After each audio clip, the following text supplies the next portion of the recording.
Number 12, Roger Staubach, quarterback, Dallas Cowboys. Typical rollout, typical pass, typical completion.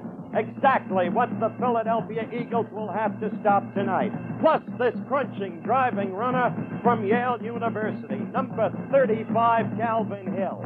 And that Dallas defense, hitting all over the field. 55, Leroy Jordan, epitomizing it in almost every play. But the Cowboys must stop this man, number 5, quarterback Roman Gabriel. And that man, number 17, Harold Carmichael.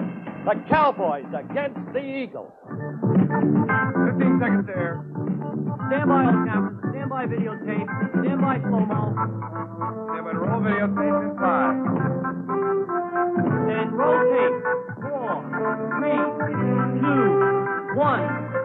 Take tape.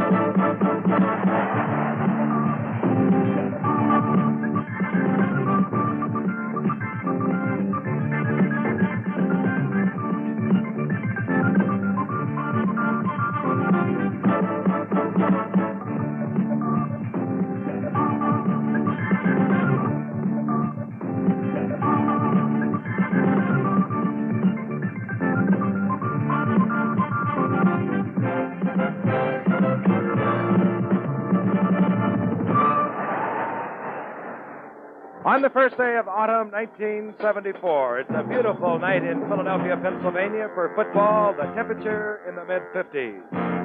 And tonight it's the Dallas Cowboys and the Philadelphia Eagles.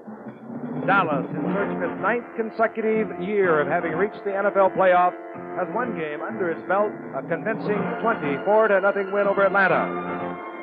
Philadelphia, meanwhile, was upset last week by the St. Louis Cardinals.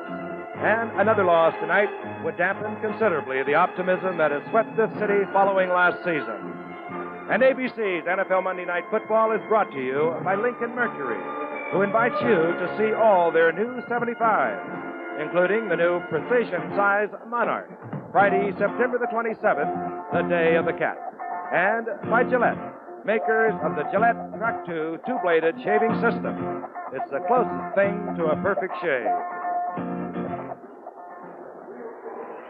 Kate Smith's rendition before every Philadelphia Flyers hockey game, and they're the Stanley Cup champions of God Bless America, became a good luck symbol for sports fans in Philadelphia. Well, we may not be able to help the Philadelphia Eagles tonight, but we think we've got a fitting contest to follow up Buffalo's incredible 21-20 victory over Oakland a week ago.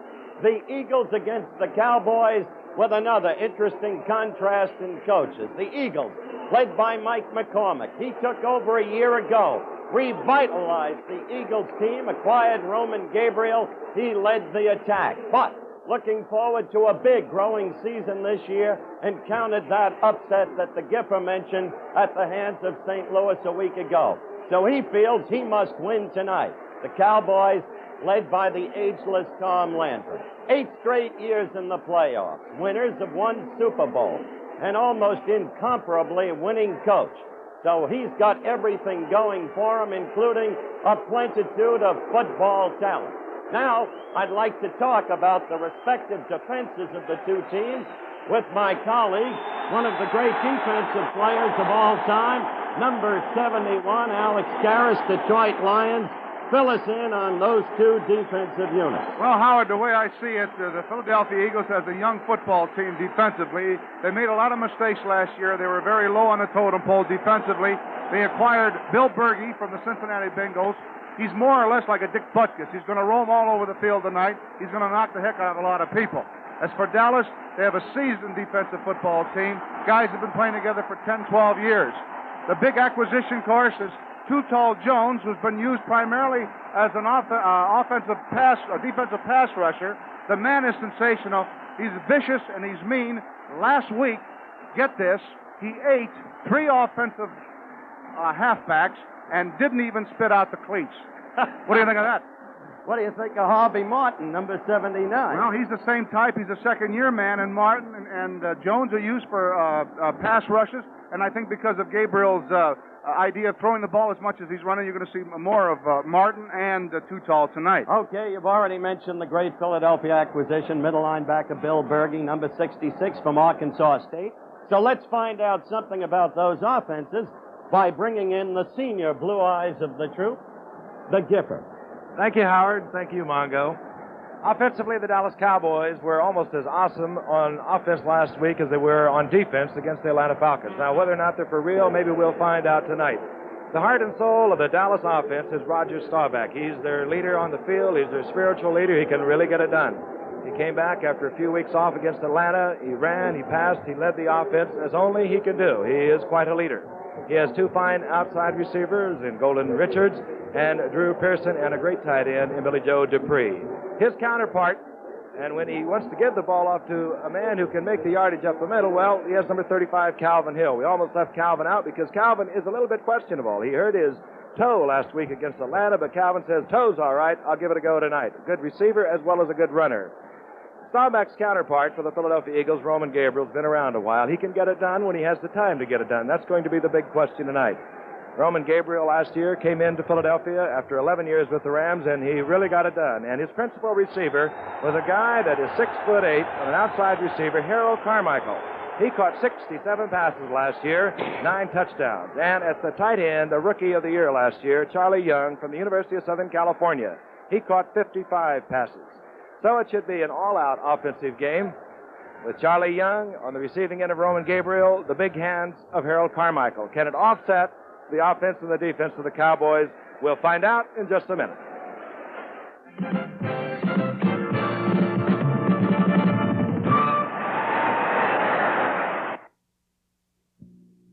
I'm Walt Garrison. And you know there's times when a guy just can't smoke. And that's when I'm glad I've got Skoal. It's smokeless tobacco. Gives you real tobacco pleasure, but you don't light up. You just take a pinch and put it between your cheek and gum. And it sure feels relaxing in there. And man, I need something to help me relax. For tobacco pleasure without smoking, millions of guys use Skoal, Copenhagen, and Happy Days. The Britannic, one of the last great ocean liners. On board, 1,200 people and 7 bombs. Juggernaut, the greatest sea adventure of all time, has just begun. All passengers stand by lifeboats. Richard Harris, Omar Sharif. Juggernaut. Rated PG. Coming soon to a theater near you. To get the most mileage from a new set of tires, you'd treat them right from the start. We didn't do that. First, we ran a set of Sears steel-belted radials on the toughest back roads in Morocco. Then we put them on American roads. 72,400 miles later, they're still going strong. The Sears steel-belted radial. It can take a lot and still go a long, long way. Radial design, 2 steel belts. The Sears steel-belted radial. Only at Sears. This touchdown pass and defeat the 49ers in this 72 playoff game was a great moment in my career. But I'd like to introduce you to another great moment. This is Gayla Vaughn. She has undergone open heart surgery to correct a critical defect. Not every child survives this ordeal. Gayla did. A great moment in her life. There are a lot of great moments in life, and you can share them by supporting your local United Way. The United Way, thanks to you, it's working. The preceding announcement was brought to you as a public service by the National Football League. And you're looking at part of a capacity crowd of a little over 65,000 that have gathered here at Veterans Stadium in Philadelphia to watch their Eagles against the Dallas Cowboys. The Cowboys with 1 win against the St. Louis Cardinals. The Eagles lost their opener to the St. Louis Cardinals 7-3.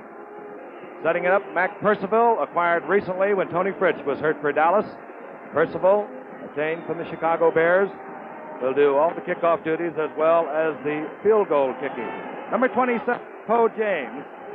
Number 33 is Randy Jackson. Randy Jackson just acquired by the Eagles from San Francisco. A wind gusting to around 14 miles per hour, favoring Percival's kick. And this will be Poe James at the goal line. No, Randy Jackson takes it away. Jackson over the 15 to the 17-yard line.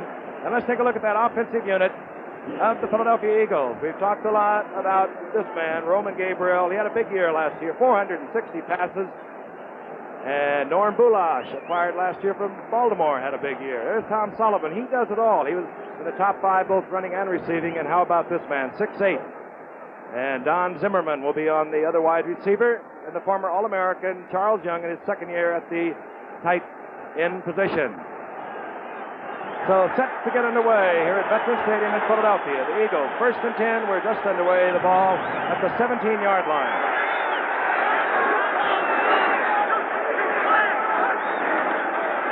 Gabriel goes to the air on 1st and 10, and he's going deep. He wanted his big man, Harold Carmichael. Carmichael racing down the sidelines, or rather Don Zimmerman down the sidelines. And quickly, the offensive line. Guy Morris will be at center, number 50. As we look at Steve Smith, his job will be handling the rush of Ed Jones tonight. Wade Key is a one guard. Guy Morris at center, Mark Nordquist at right guard, and Jerry Sizemore at the right tackle. This will be the defensive front four that they will be attacking. They are awesome. Larry Cole, Jethro Pugh, Bob Lilly, Pat Toomey. On the sure pass, we're going to see Ed Jones and Harvey Martin. 2nd down and 10, the ball at the 17. And getting the call and rolling for about 3 yards is Norm Bulash. The linebackers for the Dallas Cowboys, well, they're not awesome when you look at them individually, but they get it done. Number 52 is Dave Edwards. He's been around for 12 years. Leroy Jordan's been around for 12 years. And D.D. Lewis has been around for 6. They don't make mistakes. The defensive secondary doesn't make mistakes because if you make mistakes on defense for Dallas, you play somewhere else. It's as simple as that. 3rd down and 7. The ball resting over the 20-yard line at the 21.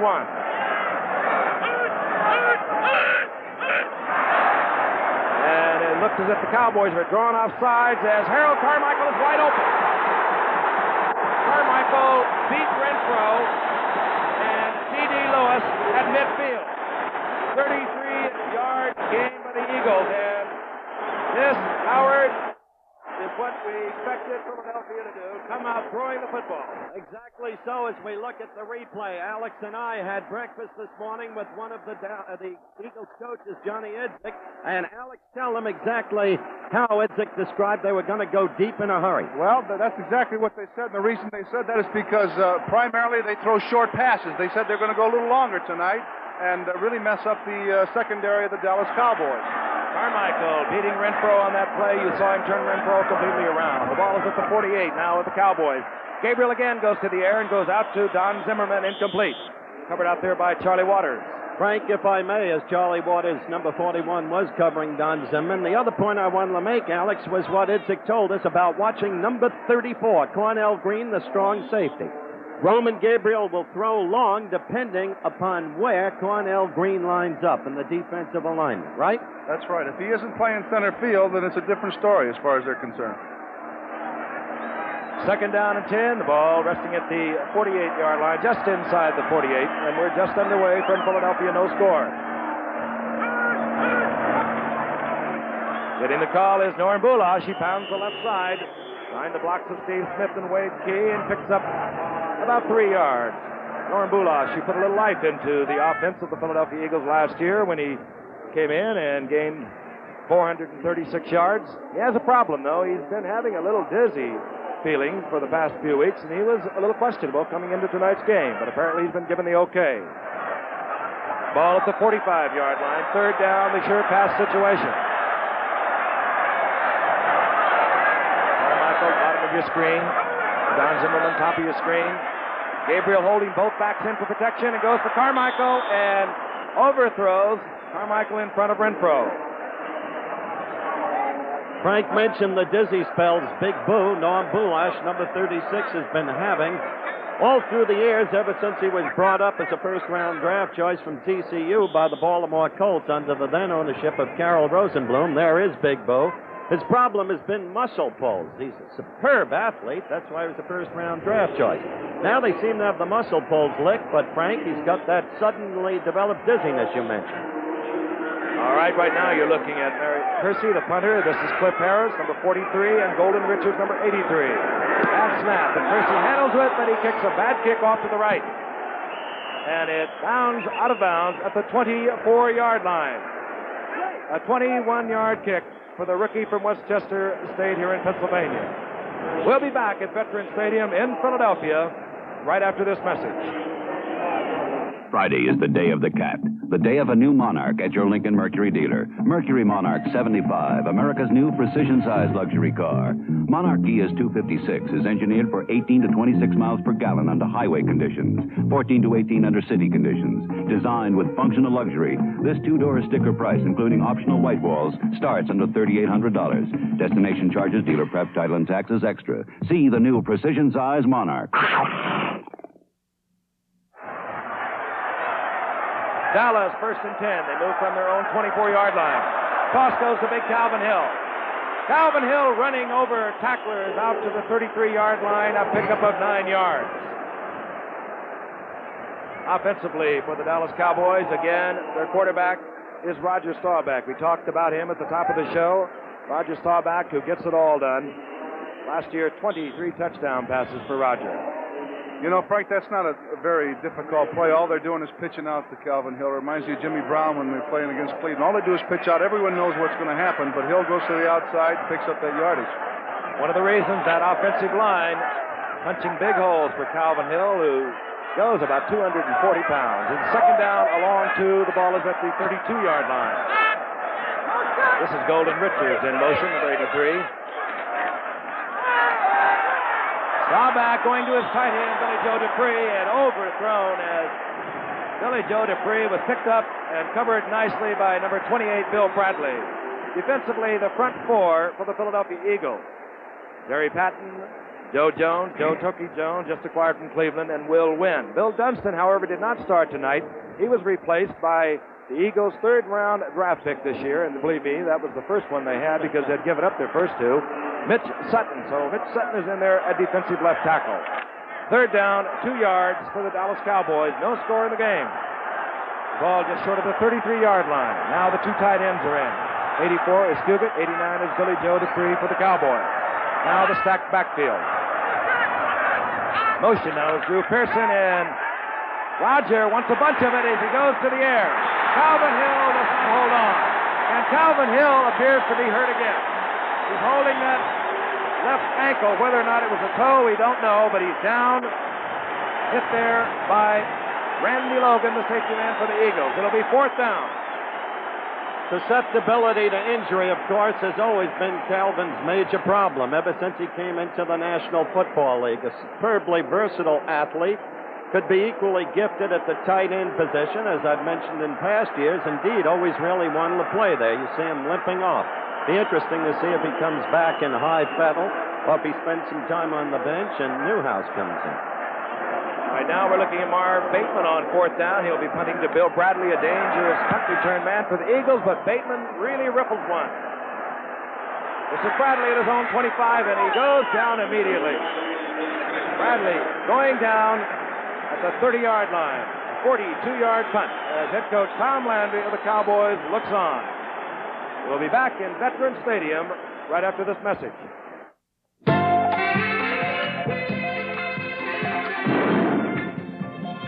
Now comes Miller time. Suddenly, you're the 3 best sailors on the water. And that calls for a round of the best-tasting beer you can find. Miller High Life, America's quality beer since 1855. If you've got the time, we've got the beer. Miller beer. 11:53 remaining in the first quarter from Philadelphia. The Eagles in against the Dallas Cowboys. And the Eagles are coming off a fine year, directed by this man in his first year. They have a 5-8-1. I say fine year. It was, Howard, because of the Eagles' past history. And because they came on so strongly, and included among their 5 victories a 30-16 trouncing of these very same Dallas Cowboys. They've always had rough, tough games, the Eagles and the Cowboys. 1st and 10 for Philadelphia. They move from their own 31. And the 13-year veteran, Roman Gabriel. This is Tom Sullivan. And Silky decides to go the other way and runs into a lot of Cowboys, but he still gets yardage. Tom Sullivan picking up 8 yards out to the 37-yard line. Alex Karras, Tom Sullivan is another evidence of how you can find a gem low in the draft. Let's look at him again. A 15th round draft choice out of the University of Miami. Couldn't turn that corner, saw it. Reverse back, much as O.J. Simpson did on a given run a week ago, and then cut back up the middle, picked up the yardage. Gained over 960 yards last year, Giffer.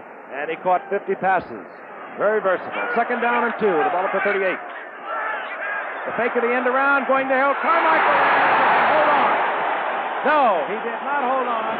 He was hit hard there by Cliff Harris, number 43, number 41, Charlie Waters.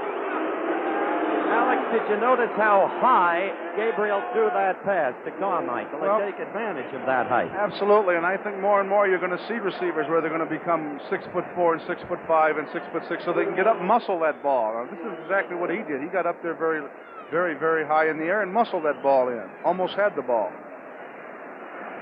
And that sets up a third down and 2, and you saw the ball bounce out of his hands just before he went to the ground. Third down, we'll call it a long 2. It's not a good running down against the Dallas Cowboys defense. They major in stopping this kind of play on the run. And Sullivan gets the call, but he did not get the yardage. It would not appear so. That's Calvin Hill's toe that you're looking at. He apparently re-injured it. We're waiting for word as to how quickly, if at all, he'll get back into the contest. Calvin Hill could do so much for the Dallas Cowboys, and he will be missed if he cannot return to the game. They never did that to him in the Harvard games, Frank. Merritt Kersey in to do the punting. Free agent. Made this team in the Philadelphia Eagles tryout camp. This is Cliff Harris, 43. Golden Richards, 83. Kersey this time with a better kick. And this is Golden Richards. And Richards is taken out of bounds at the 37-yard line, hit there by number 85, Charlie Smith. 10-10 remaining in the first quarter. We'll be back. Sometimes your future may be captured in a single moment, in the present. We're helping 40 million people, more than 40 million people, who know the future is now.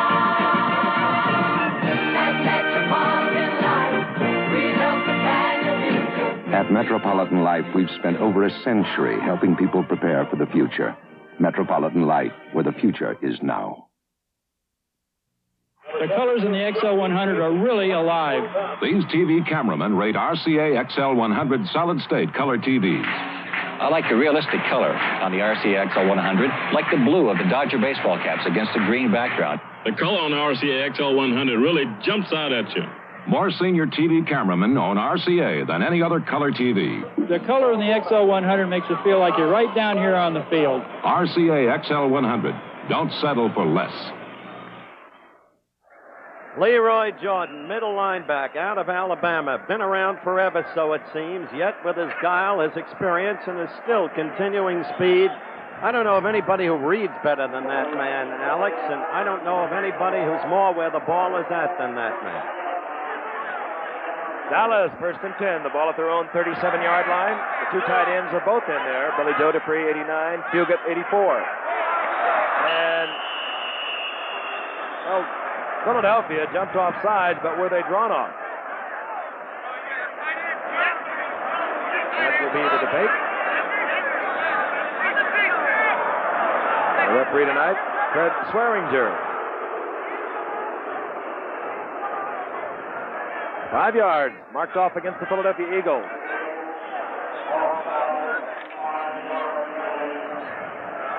Mike McCormick of the Philadelphia Eagles, great player in his time at the Cleveland Browns, has done a fine job here in Philadelphia. First and 5, the ball is at the 42-yard line of the Cowboys. Robert Newhouse. And Newhouse up close will be about very close to the first down, and I believe he does have it. You know, Howard, this what really gets me is these doggone punters. Now, watch this here. Here's the snap. He's going to kick it. Here goes Percy's kick. There's no one around him, and watch this act. Oh, he fell on his little pompey. Well, he made the team as a punter, Alex. First and 10 for Dallas. They're at their own 48-yard line. The two tight ends remain, Fugit and Billy Joe Dupree. Golden Richards, as the handoff goes to Walt Garrison. Garrison goes down right at the line of scrimmage. Hit there by Jerry Patton. Jerry Patton, of course, an acquisition not too long ago from the Buffalo Bills. You're going to be seeing a lot of Bobby Newhouse for the Cowboys this year, even if Calvin Hill is healthy, because Calvin is one of 8 defectors to the World Football League, and Tom Landry is not one to stand idly by and let his team languish. Newhouse can get you a lot of valuable yardage. He's a swift Don Nottingham, really. There's Calvin's foot. Oh, that poor toe. Second down now, about 9.5 yards, as Newhouse lost a half a yard. Roger with the screen out on the flat. It goes to Drew Pearson. And Pearson down the left sidelines, but he'll be short of the first down. Taken out of bounds there by John Outlaw, number 20. What a find he was a year ago, Giff. Remember Alex Karras, Drew Pearson, free agent out of Tulsa. Nobody knew much, if anything, about him. And then in the playoffs against the Los Angeles Rams, made perhaps the key play of the season for the Cowboys. The Rams won't forget it. Perhaps later in the show, we'll get a look at that play just to revivify the memories of the fans. You know what I'm surprised at? I'm surprised that Dallas throwing as much as they're throwing. They're primarily a running game football team and grind it out, but yet they're throwing on second down and short yardage. And they have the pass situation at the moment. Third down and 6. Ball inside Eagle territory at the 48. Looking for Golden Richards, and he overthrows. Richards on the turn-in, picked up well by number 20 Outlaw and Bill Bradley, the free safety. And Roger had to put it over Richards' head. I'll tell you, I'm very impressed, Frank, with Golden Richards. I think he's going to be a fine football player. He's a good-looking guy. He's a very tall guy, something like you know. I mean, he and you, I think, are the only guys I know that can look good in cheap clothes, Frank. All right, we're looking at Marv Bateman. What do you think he wears, Alex? Gifford, I mean. And deep for the Philadelphia Eagles. We have 3 potential receivers. Marion Reeves, 45. Bill Bradley's 28. And Charles Smith is also back there. Bateman going for the corner. Oh, and he may have caught it on the 1-yard line. Indeed he did. Unbelievable. What a marvelous kick. And he was doing that in practice. I watched him. He put maybe a half a dozen of them out inside the 5. What was that statement he made, Gifford? Coach Landry wants me to kick shorter, but out. And that was a little bit of both. That was 47 yards out of bounds at the 1-yard line by Marv Bateman. Well, I'll tell you one thing. I bet you Roman puts it in the air. He doesn't care where he is on the football field, much like Johnny Unitas. And he will probably put it in the air quickly if indeed he does, Alex, because he is going to get a rush. It's an opportunity for linemen to get points. First and 10 from his own 1. Goes to Bulash, and Bulash is nailed. Maybe he gets a yard. Number 75, Jethro Pugh, is there. 75 Pugh, 74 Lilly. Lilly, 14 years. Alex, when does a guy, when does the brilliance of strength and play give way to guile and experience? When this varicose veins start hurting him, huh? Second down and 9. This is Poe James. Poe James spinning and twisting. He gets out over the 5 to the 7-yard line. Hit there by Pat Toomey. Let's take a look at that front 4. Against the run, the respective ends are 63 Larry Cole, 67 Pat Toomey, who is a future defector to the World Football League, 75 Jethro Pugh, who is likewise, and of course the incomparable Bob Lilly, 74. Gipper? Third down and 4. The ball up to 7. Tough down for Gabriel. Roman with the crowd back there, and a flag flies. Tom Sullivan. Remember, there's a flag down in the end zone. There's a holding penalty, Frank. 93 yards, but I think it's probably going to come back. There was definitely a holding. No question about it. The official was all over it. But it was exciting for the fans who shot off their Roman candles and now give vent to their vocal displeasure. Mike McCormick. That could have been a record for the year that was just erased. 93 yards for a touchdown. It's coming all the way back. That guy, sorry, Giff, that guy was standing next to Mike McCormick is as good an assistant coach as you'd want to have around. John Sandusky, long-term man with the Baltimore Colts. Gabriel's not happy about the state of affairs. There it is. Holding, and the call goes against Gary Sizemore, the offensive right tackle. Sizemore having problems with Larry Cole, was detected holding. Well, Larry Cole beat him inside that time, Frank, and he had to do something, so he tried to snatch him up, and the referee was right there. All right, 3rd down and 7. 6:59 remaining in the first quarter.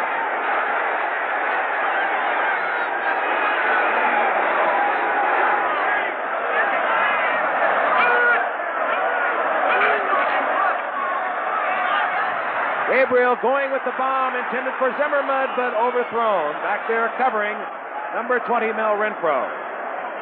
You know, that sets up an interesting situation because, Alex, Philadelphia will not be able to kick from a spread punt. They are going to be kicking from their own 3-yard line, and that means they're going to have to be extra careful, offering all kinds of possibilities for a punt return. I'm really surprised also that the fact that Roman Gabriel is throwing so many bombs. I didn't figure him throwing so many tonight, and yet he's come out throwing the long ones. He usually is controlled using 6- and 7-yard pass patterns. A lot of pressure for a free agent rookie from Westchester State College as he kicks from his own end zone. And he'll feel a lot of pressure. Deep for Harris and Richards. And he kicks a fine kick that Richards must fair catch at his own 38-yard line. A 33-yard punt. Couldn't ask for a whole lot more. You really want to avoid the run back. Let's cut back to memory as the Dallas offensive unit comes back on the field. Roger Staubach hitting Drew Pearson, the free agent from Tulsa, on a touchdown play. Now let's look at this next play. Remember this one? Deep in his own territory. 3rd down, long yardage. Drew Pearson double covered by Eddie McMillan and Steve Priest, but unaccountably, Steve Priest kept his hands at his sides. That's how Dallas beat Los Angeles. And the pitch out on 1st and 10 goes to Robert Newhouse. Newhouse hit at the line of scrimmage, but squirms loose and dropped the ball, but had it been blown dead. Robert Newhouse, in his 3rd year out of the University of Houston, filling in for Calvin Hill, who was shaken up in the opening minutes of the game. And now Newhouse is hurt. Newhouse is down. Frank, we were talking about the Philadelphia defensive football team being inexperienced and not really playing an awful lot together. With the addition of Berge, what they're really trying to do now is to give Berge a lot of room to run. So what they're trying to do is get their defensive tackles to jam the middle so Berge can roam. And if they can do that, last week they weren't that successful. If they can do that, they can really stop the Dallas running game, and they're starting to do it now. All right, Robert Newhouse obviously shaken up. And I must say, in fairness to Bill Berge, who is a truly great football player, well, let's take another look at Newhouse getting hurt here, and then I'll resume with Berge.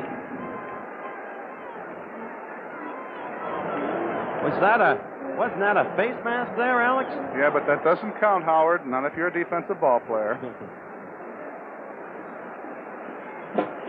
Berge couldn't get the kind of range that you talked about a moment ago, Alex, last week, because he got a knee cracked up in the early going of the game against St. Louis. That really delimited his mobility for the occasion, but he's fine tonight. Absolutely is.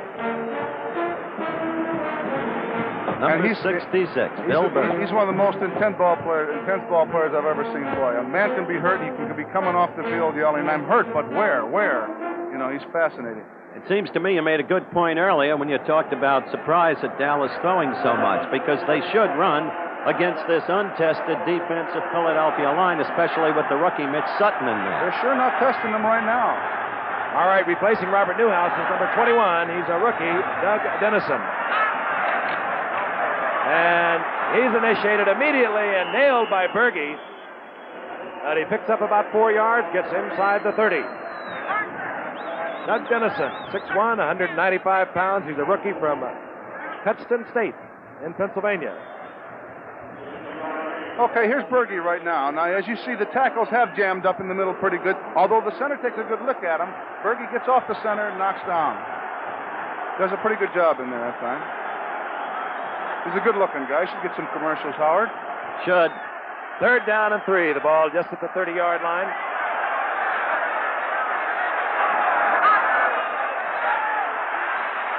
Staubach, he'll run, give him a chance. He has the first down. He's inside the 25 at the 27. Nailed there finally by Will Wynn and John Outlaw. Wynn 71, Outlaw 20. Frank, I think Berge ran right past him that time. I don't think anyone touched him, but he just ran right past him. Let's see if we can get this. There's Berge starting to drop back for the pass, going back into his position, watching for the hook pass.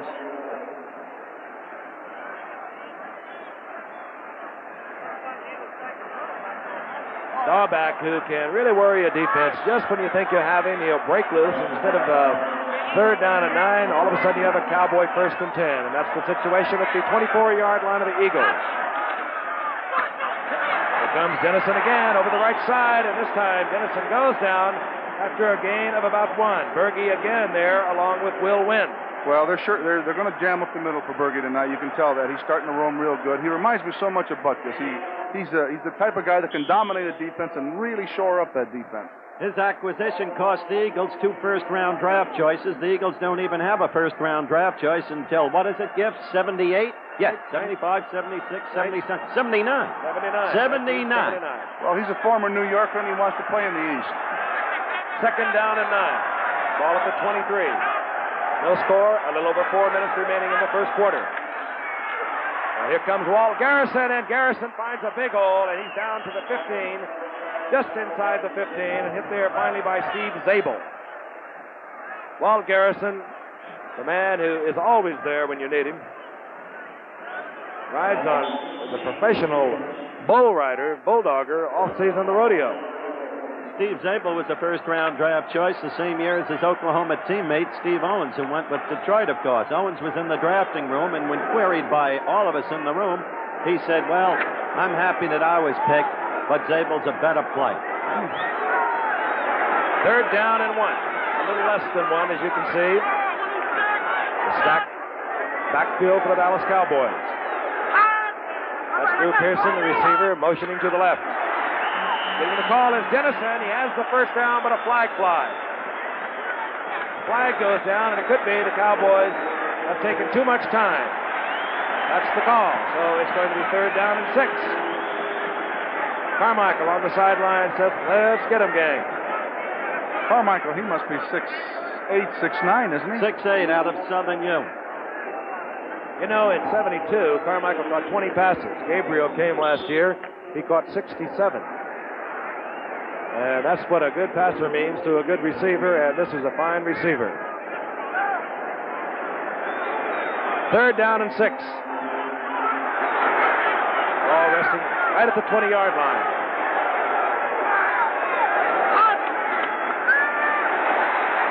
Staubach is going for Pearson.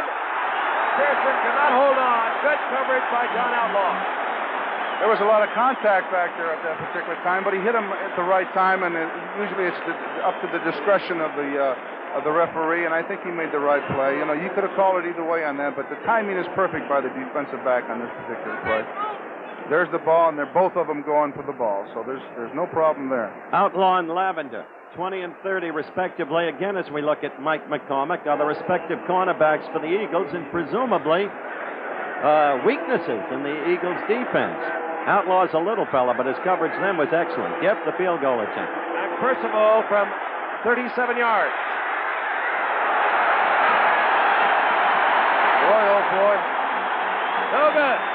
I'll tell you how that 10 yards has psyched out a lot of kickers this year. It's unbelievable, isn't it? I just love it, Howard. So, with 3:03 remaining in the first quarter, the game remains scoreless from Philadelphia. We'll be back. In In the past couple of years, 15 million people have switched to the Gillette Track 2 razor. Here's why. The best shave I've ever had, and I get it every morning. I've never had a shave like this in my life. It's fabulous. I can just use the Track 2 and go swish, swish across my face, and all my hair's gone. I feel great. With the Track 2, the first blade cuts the whisker, and before it has a chance to snap back, the second blade cuts the whisker for a closer, smoother shave. The Gillette Track 2 shaving system, the closest thing to a perfect shave. This is Don Rickles.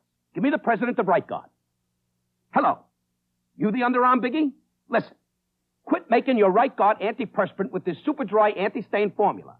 Why? Listen, you hockey puck. I'm an entertainer. I get laughs with my insults. But how can I get people hot and bothered when they've got your Right Guard keeping them cool?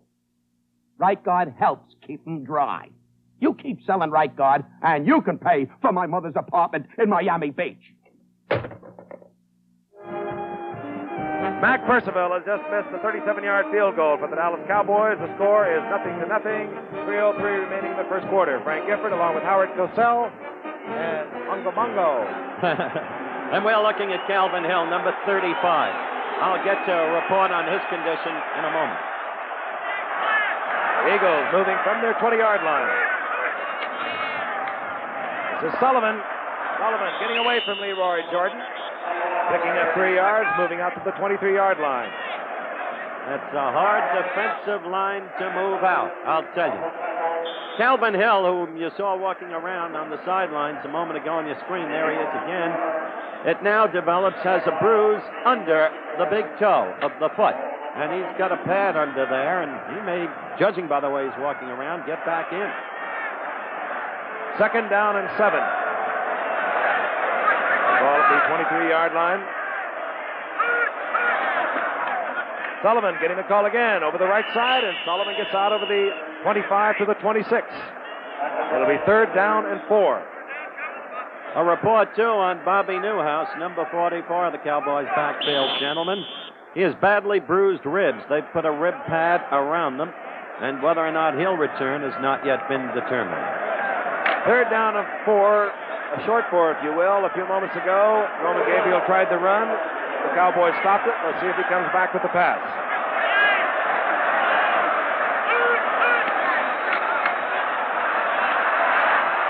Gabriel with plenty of time, but good coverage prevents him from getting it away. And he's really nailed hard by number 50, D.D. Lewis, short of the 1st down. Not one of your speediest runners, Alex.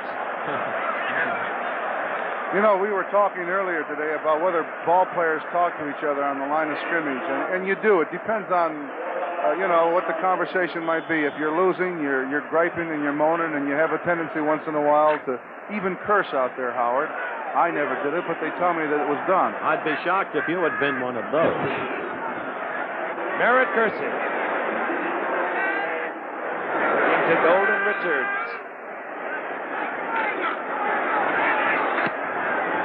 Kersey with a good high boot. And Mel Renfro, well, I don't believe he called for the fair catch. Mel hasn't been working back there.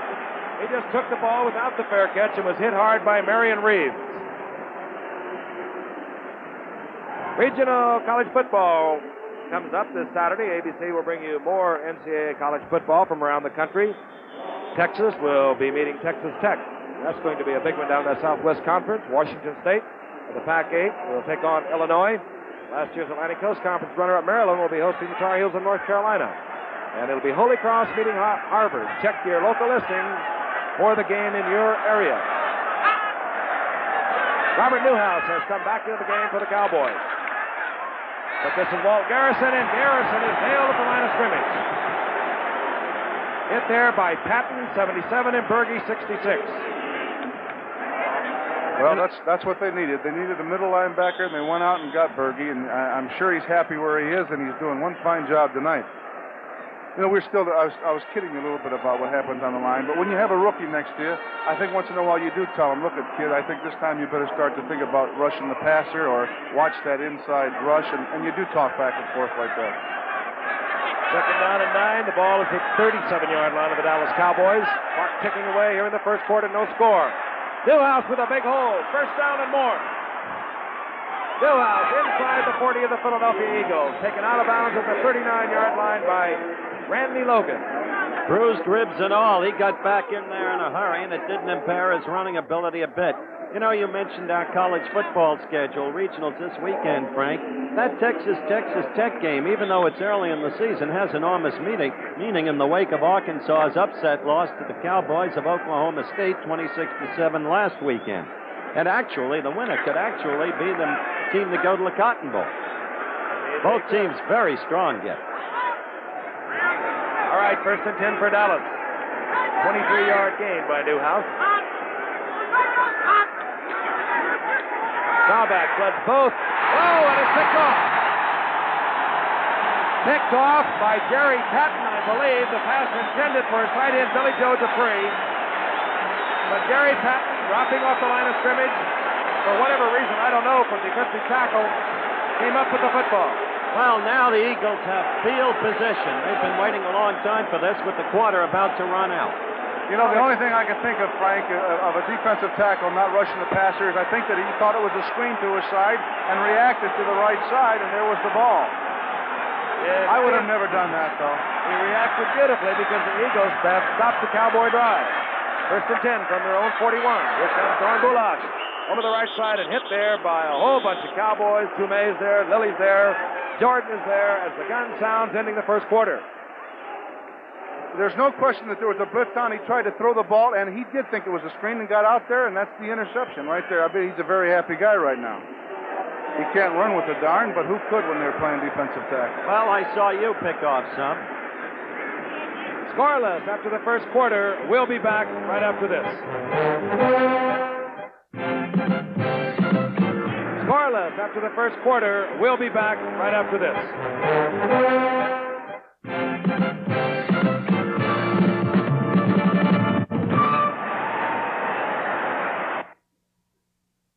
These TV chief engineers rate RCA XL100 solid-state color TVs.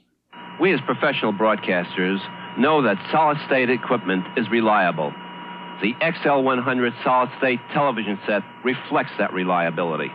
More TV chief engineers own RCA than any other color TV. We use the solid-state XL100 at the station for great reliability, bright picture, and low maintenance. RCA XL100. Don't settle for less. Hey, Stan, do you really think I ought to make stocks part of my family financial planning? You buy a house, put some money in the bank, buy life insurance, invest in stocks you know something about. You're building for the future. There's risk, but long-term, our economy will grow, and millions of investors will share in this growth. The New York Stock Exchange. Give yourself a chance to grow with America. A very delighted Jerry Patton and Alex Karras. How many interceptions did you have in your career? I had about 6, and I gained about 2 inches. Quick-feeted Alex Karras. Everybody remembers him that one. 2nd down and 8. The ball is at the 44-yard line of the Philadelphia Eagles. First quarter, scoreless. On the draw play goes to Bulash, and Bulash finds a hole over the left side. Moves for 5 yards out to the 49-yard line. October the 13th, Madison Square Garden. Not a heavyweight fight, not a hockey game, not a basketball game, but it will be called the main event. It'll be Frank Sinatra live from Madison Square Garden. That's the real Blue Eyes, Howard. That's the real Blue Eyes. Does it his way. The best there is at what he does for so many years, it's almost impossible to conjure with. Live over ABC.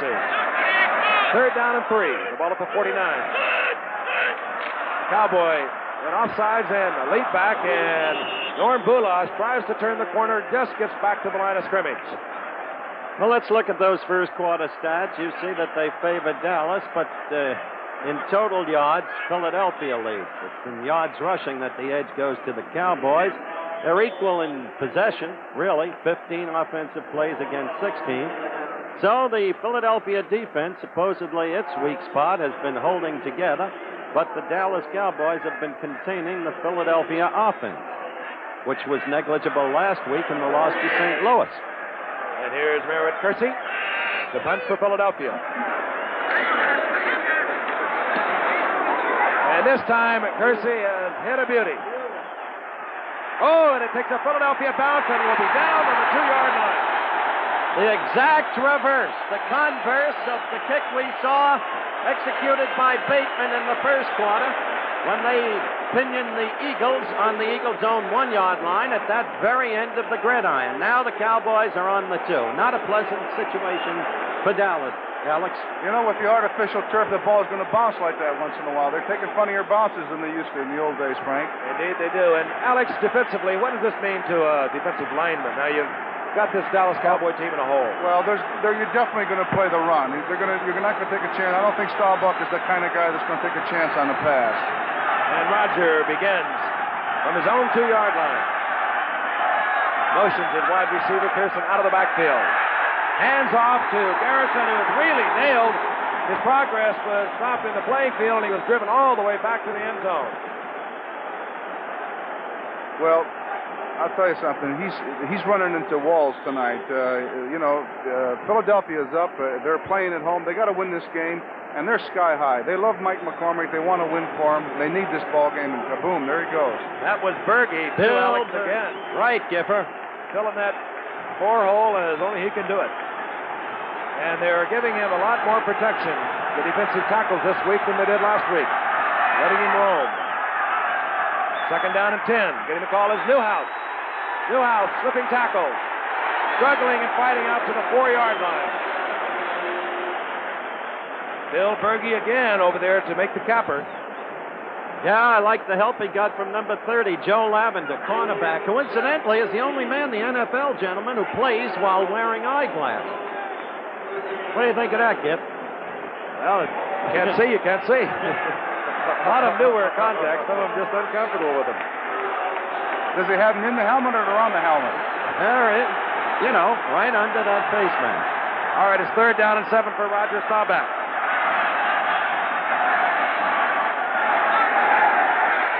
Staubach from his own end zone, going out to Drew Pearson. And 65,000 Eagle fans like what they see. Good job of coverage by Lavender. Staubach had to throw it away. Roger now 0 for 6. After a big weekend last week against Atlanta, 13 of 27, 252 yards. But tonight, he's 0 for 6. Now the pressure's on Marv Bateman. He'll be punting from his own end zone.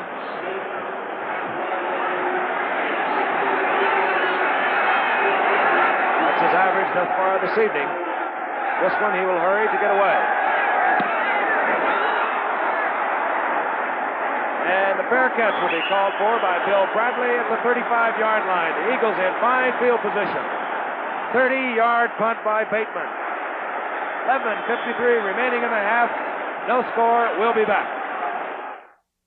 One of these batteries looks like no battery you've ever seen. It's a revolutionary new development from J.C. Penney. There are no filler caps. You never have to add water. It's the most powerful battery ever built for a passenger car. That's why J.C. Penney guarantees it unconditionally for as long as you own your car. If it fails, return it. We'll replace it free. Only at J.C. Penney Auto Centers or catalog desks. It's the last battery your car will ever need. Nero's the name. Everyone seems to be outside. I'm pressing my own toga with a snow-scorch iron from Hamilton Beach. Just set the dial, and this unique no-scorch system tells when the iron's just right for any fabric. So I never have to worry about anything burning. It ends guesswork. It's self-cleaning, too, through the back, so the bottom's not... Ugh. The no-scorch iron. It's so nice to fiddle around with. From the Hamilton Beach Scoville World of Appliances. Martin Sheen and Vic Morrow star in The California Kid, the Wednesday movie of the week, Wednesday at 8:30, 7:30 Central. Well, right there in the graphic, you see an interesting comparison. Philadelphia, the young and hopefully growing team. Dallas, the experienced team that knows what to do and how to do it with 10 players with 10 or more years' experience. Their problem, to ascertain exactly when they're getting too old to do the job and to be rebuilding in the background. Philadelphia right now with a big break following the 30-yard punt by Marv Bateman. 1st and 10 from their own 35. Gabriel's looking for Carmichael. And he's going to go down by Bob Lilly. Bob Lilly, a 14-year veteran, an original Cowboy, the first player they ever picked in their draft. With 11:45 to go in the second quarter, this much can be made by way of observation. Gabriel has not unraveled himself yet this season.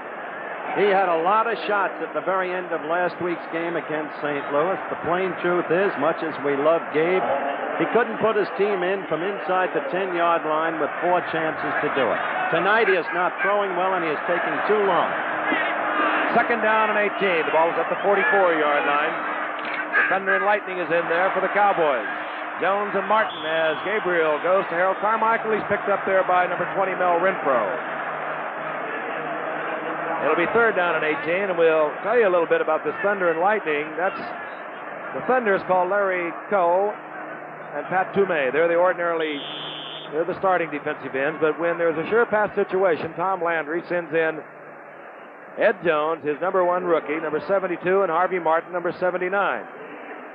Now, here's Jones, and I don't like the way he stands. I'll tell you the reason. He leans over too much, and if he's going to rush a passer, why not come up a little bit so that he has that extra second to get off that ball when the ball's snapped? That's my only question mark. Third down and 18. Uh-oh. And down goes Gabriel, hit there by Rodrigo Barnes. Rodrigo Barnes, blitzing from his right linebacker position, really nailed Gabriel. You can't blame the Gabe for that, I'll tell you. I must say, Alex, after your talk about Too Tall Jones, let's look at this again. That was Pawns coming in on Gabe. It should be noted that neither Harvey Martin nor Too Tall Jones attended the University of Mars. On a fourth down and 27 yards to go, Merritt Kersey comes in. The Eagles losing 27 yards as Gabriel now has also only connected 1 time. Both passers, 1 of 14 attempts between them. And Cliff Harris bobbles the ball into the end zone, but recovers and moves it out to the 11-yard line. A 51-yard punt by Kersey. 10:39 remaining in the first half, and still no score from Philadelphia. Test any car against our car. The 1975 Mercury Grand Marquis. Last August, a 74 Marquis was compared to models of its 3 leading competitors in 29 areas, 87 specific tests by 150 car owners. They rated the Mercury superior in almost every single test. They compared riding comfort, quietness, and rated the Marquis superior. They tested handling ease, cornering ability, and found the Marquis superior. They compared quality and solidness like this.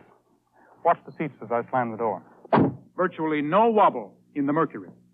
In every measure of quality tested, they rated the Marquis superior. And 122 out of 150 rated the Marquis superior overall. Now you do the testing. See your Mercury dealer for complete details. He'll give you all the help you need. Test any car against our 75 Mercury Marquis. At the sign of the cap. Well, the sign says Roger scrambles, Roman gambles, and Howard rambles. Let me ramble about those 2 men. Tonight they've been paragons of inefficiency. Between the 2 of them, up to this point, they have completed 1 out of 13 passes. First and 10 for Dallas. Newhouse and Garrison setbacks now for Roger Staubach. Newhouse gets 4 yards, moving out to the 14-yard line. This program is being brought to you as a special exclusive of ABC Sports. Right now, let's pause 5 seconds to allow our local stations to identify themselves.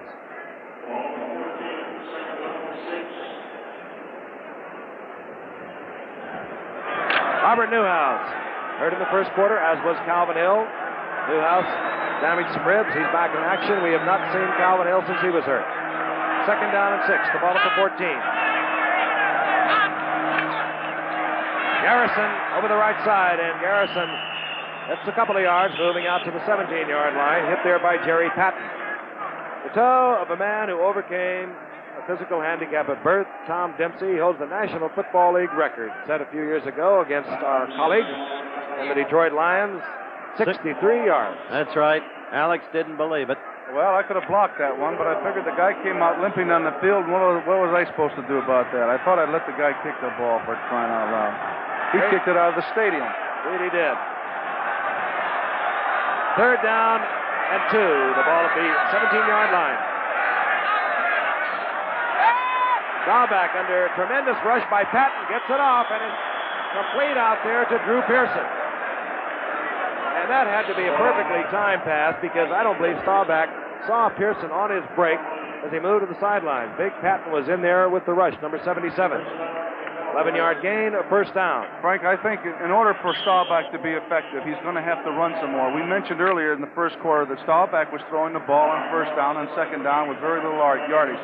He's going to have to go back to his running game. He's going to have to keep the defense, guessing as to what he's going to do. And as long as, the defense doesn't know if it's going to be a pass or a run, then he's going to loosen them up a little bit. And I think you'll see his completion average come up a little bit. All right, he gets the 1st down with an 11-yard pickup to Pearson. 1st down at 10, the ball at the 29. Flag flies. Staubach going deep, and he had Pearson out of the open, but I believe it's going to be called back because Pearson was in motion. Pearson coming in motion, misread the count, started downfield, tried to catch himself, but he didn't.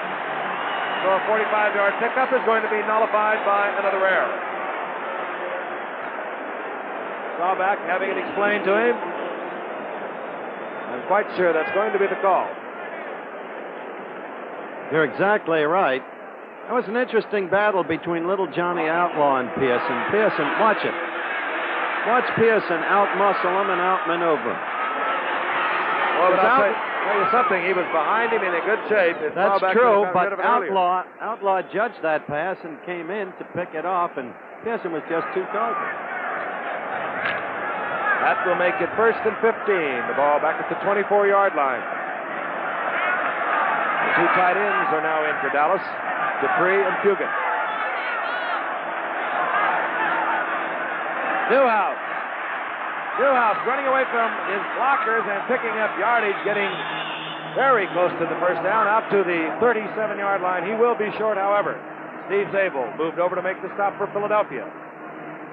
Boy, this little guy has shown some kind of guts, Alex. He was shaken up. I thought he was seriously injured, and he's back in the ball game and producing. Well, I've been impressed with Newhouse. He's carried six times for 50 yards already tonight, and he's doing a good job. He's a good football player, and Kelvin Hill's great, but Newhouse is just as good as far as I'm concerned. All right, it's 2nd down and 3. Frank Gifford along with Howard Cosell. Alex Karras, no score. We're halfway through the 2nd quarter from Philadelphia's Veterans Stadium. Cowboys and the Eagles. Pearson motions to the right.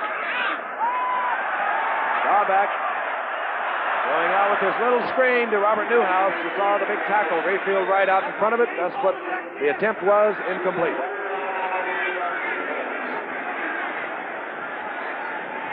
So it'll be 3rd down now and 3.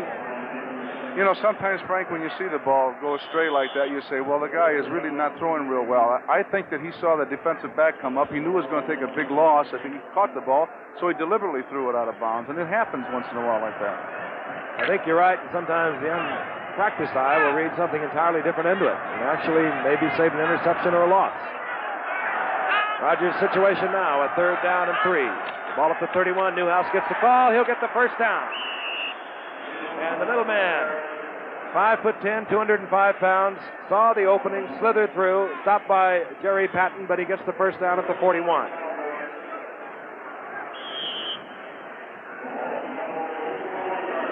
So Saturday, ABC's Wide World of Sports will bring you an event you've enjoyed before, the always popular Harlem Globetrotters performing in London. And at the mic, the former Globetrotter himself, Wilt Chamberlain, also featured the 25th running of the famed Southern 500 stock car race. Saturday on ABC's Wide World of Sports. Golden Richards in motion. Walt Garrison gets the call, gets over the 40 and breaks the tackle. And he's out to the 48-yard line. Now, that was a play that the defensive right end should have had. What happened was he made a commitment to the inside. He always has outside commitment, and he took a chance and went inside. The back is good. He's getting paid a lot of money. He saw that little commitment that he made, and so he took it to the outside. I think you'll see it here on this play. There he goes to he took his commitment to the inside. Yeah, you're talking about 64 Turkey Jones. You know, Alex, I always thought you defensive linemen were a little jealous of those high-paid backs. That's why you beat them up all the time. Second down and 3. Newhouse. And Newhouse finds a big hole. He moves down to the 46-yard line. Another Cowboy first down. He bolts through there. He accelerates at exactly the right moment.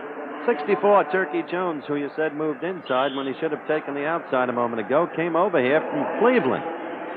The Eagles got him in exchange for Ben Hawkins, the wide receiver from Arizona State, a veteran who broke his leg a year ago and saw a little action and was just feeling his way in training camp this year. Jones had some good service with the Browns as the pass rusher. Dallas now beginning to grind it out. First and 10 from the 46. 46 of the Eagles. A little over 6 minutes remaining in the first half. Drawback. Drew Pearson. And he has it at the 25-yard line. Drew Pearson and Outlaw, number 20, points to Lavender, number 30, and just to say he was your man. In any event, the completion is good for another Cowboy first down, 21 yards, down to the 25. Okay, here comes Jones, 64, coming right around his tackle. He gets the stall back that time, but the ball's been released. Watch the referee. He's saying, no. Don't you hurt that quarterback. You never did. Tom Landry, the only coach the Cowboys have ever had them in the playoffs for the last 8 years. Newhouse almost tripped up, but he gets away and he gets 3 yards down to the 21-yard line.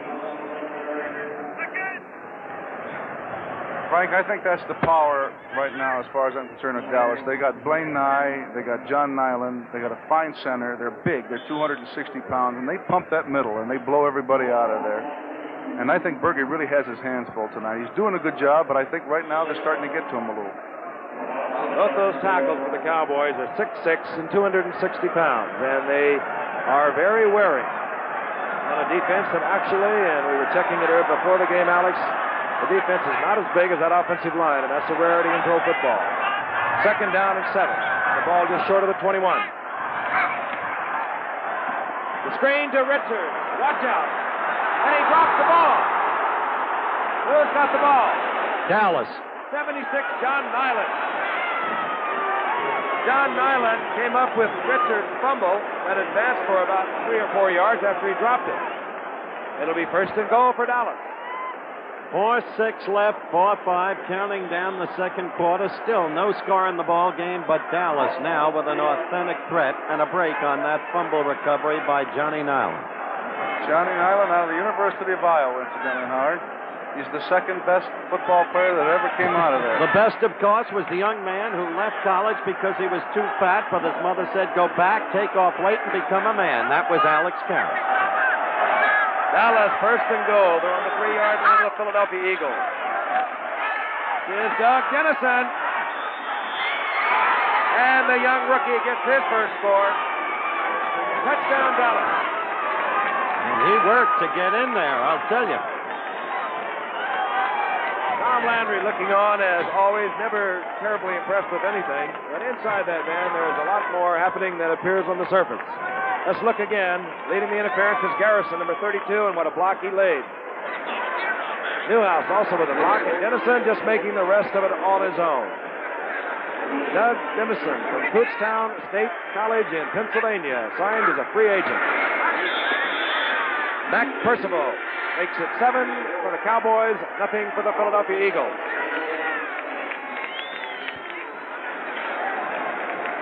A very happy Robert Newhouse with a fine block for Doug Dennison. We'll be back right after this message. This is Aliceville, Alabama.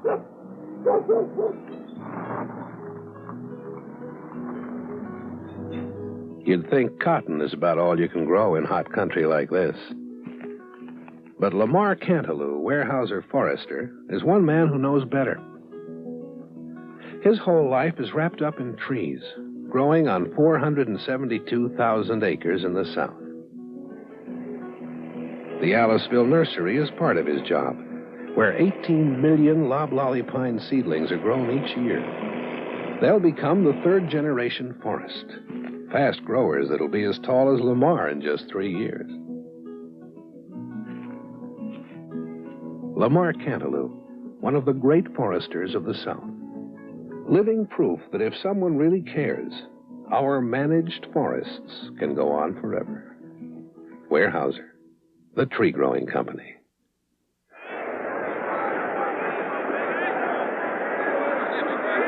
3 minutes and 30 seconds remaining in the first half. The Dallas Cowboys just ground out 90 yards, scoring in 12 plays to lead the Philadelphia Eagles 7-0.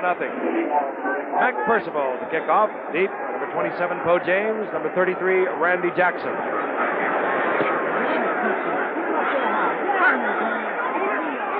This is Randy Jackson at the 5-yard line. Jackson out over the 20 to the 22-yard line. 17-yard run by Randy Jackson. Well, so far this game, what's plaguing the Philadelphia fans, and understandably so, is what plagued them a week ago. The Eagles, supposed to be an explosive offensive team, with almost no offensive at all. And with a quarterback like Gabriel, there's the guy who scored for Dallas, and receivers like Carmichael and Young, doesn't make sense. Philadelphia moving from their own 21-yard line. Draw play goes to Bulash. He gets 3 yards out to the 24.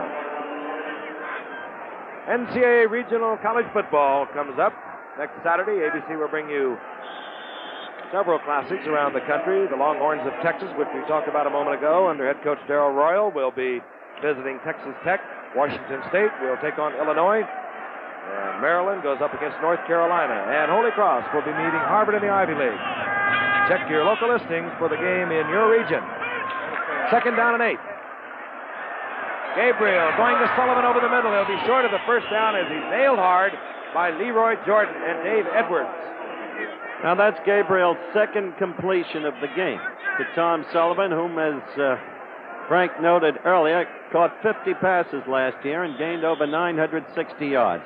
The Eagles are not supposed to be without a ground game either. Their offensive line is not bad, and runners like Bulash and Sullivan should give them a complementary ground game to their aerial attack. But they haven't been able to get started. 3rd down and a long 2. Eagles in the running formation, but it'll be tough. And twice now, Philadelphia, against that rugged Dallas defense, have gone with the run. This time it's very close. Bulash pounding and driving, but I don't believe he made the first down.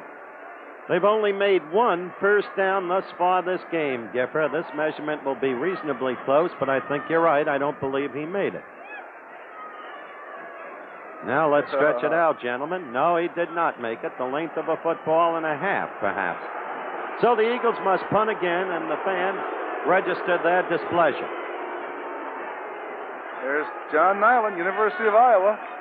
And we have the 2-minute warning. For 1975, Lincoln Mercury took the kind of legroom and headroom you get in an average mid-size car, then engineered it into a smaller car for good gas mileage. Introducing America's new precision-sized luxury car, Mercury Monarch. Over a foot shorter than last year's average mid-size car, Monarch gives 5 adults more headroom and only 1.5 inches less legroom. Monarch's functional luxuries include fully reclining bucket seats, deep, wide, instruments and controls clustered within easy reach, even an optional moonroof. Monarch ES 256 is engineered for 18 to 26 miles per gallon under highway conditions, 14 to 18 under city conditions. And this 2-door Monarch sticker price, including optional white walls, starts under $3,800. Delivery, dealer prep, title, and taxes extra. Now there's a precision-sized Monarch at the sign of the cat. The $6 million man must pilot a small plane through a violent storm to save a stricken senator. Friday at 8:30, 7:30 Central. Some of the little lovelies here in Philadelphia. They do too, after Alex. Well, that one girl looks exactly like my wife would like to look. One of Philadelphia's lovelies just joined us. Mike Douglas in the booth. Giffer and I appeared on his show today. Giffer stole the show. I don't think he'll like you putting it that way, though. All right, on fourth down, we have Merritt Kersey. He'll punt to Cliff Harris and Golden Richards. Richards, 83, Harris, 43.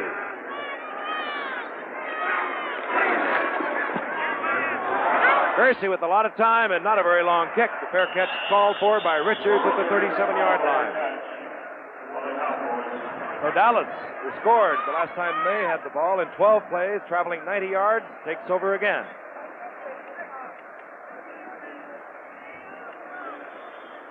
$1:53 remaining in the first half. There he is, Mike Douglas. Can I have a quick mic for Mike? Can we have a lean over and talk in here, Mike? I'll talk into your chest. You're going to Russia tomorrow, aren't you? Going tomorrow night, yes. Have a good trip. We'll talk to you more about it later. Thank you. Back to the Giffer and the game. From their own 37, the Dallas Cowboys. Staubach going out to his tight end, Billy Joe Dupree. Complete out there for a gain of 7 out to the 42-yard line. Billy Joe Dupree. Well, we talked a lot about Charlie Young of the Philadelphia Eagles who caught 55 last year, but, well, let's come back to another star in his own right. Way to go, Giffer. Point I wanted to bring out is one of the shows you'll be doing over there is with little and lovely Olga Corbett, who became an international sensation on our Olympic coverage. Looking forward to that, Howard. Can you give me the advice on questions? No, but I think if I were you, I'd call Jim McKay before you leave. Back to the gift. Second down and 3. The ball at the 43 of the Dallas Cowboys. Staubach is going up again. This time he goes to Garrison. And Garrison has the first down. He's out to the 48-yard line. Hit there by Zabel. Steve Zabel, number 89. Steve Zabel. He's coming off a season where he had Achilles surgery in his ankle.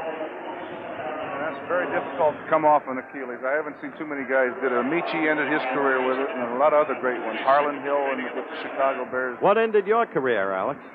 Varicose veins and just old age. Bob Hayes comes into the lineup, number 22, the former gold medal winner at Tokyo. He's at the top of your screen, and he can fly still. Going out to Pearson, and Pearson has another first down. He also kills the clock, which now shows 1:33. Oh, I might have been premature. Does he have the first down? There was a real wobbler pass. Here comes Pearson doing what he does best.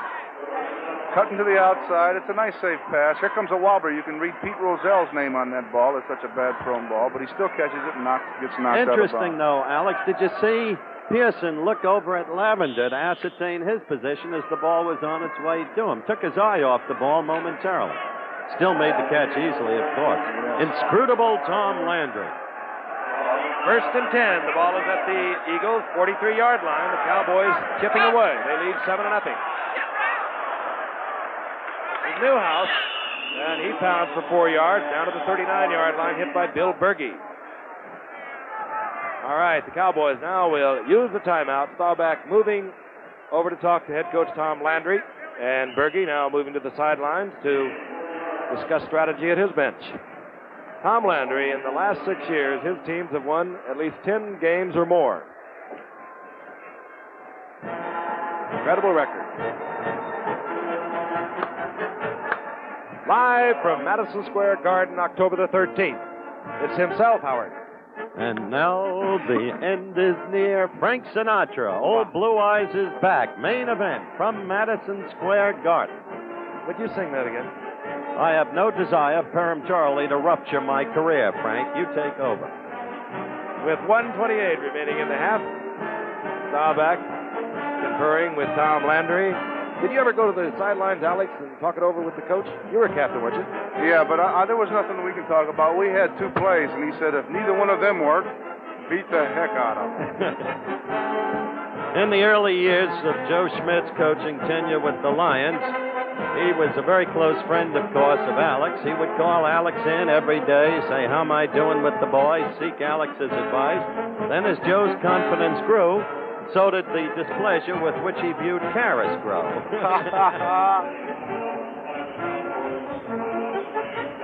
All right, set to go. Second down and 6. 1:28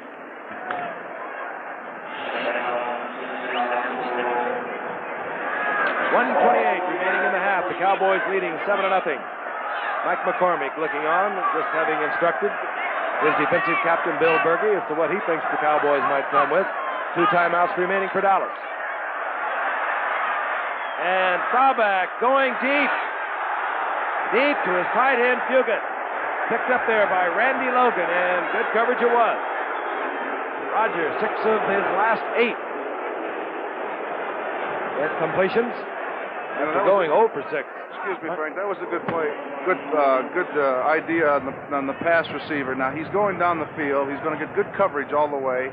There could have been very much of an interception here, but he actually jarred the defender away from the ball. That's what you're supposed to do when you think that there's going to be an interception. And he goes over there and he asks the referee about it, and of course he turns his back. There's an exciting man, Howard. I'd love to play for him. I'd have fallen asleep on him most of the time. Well, a little more than it looks, Alex. Third down and 7.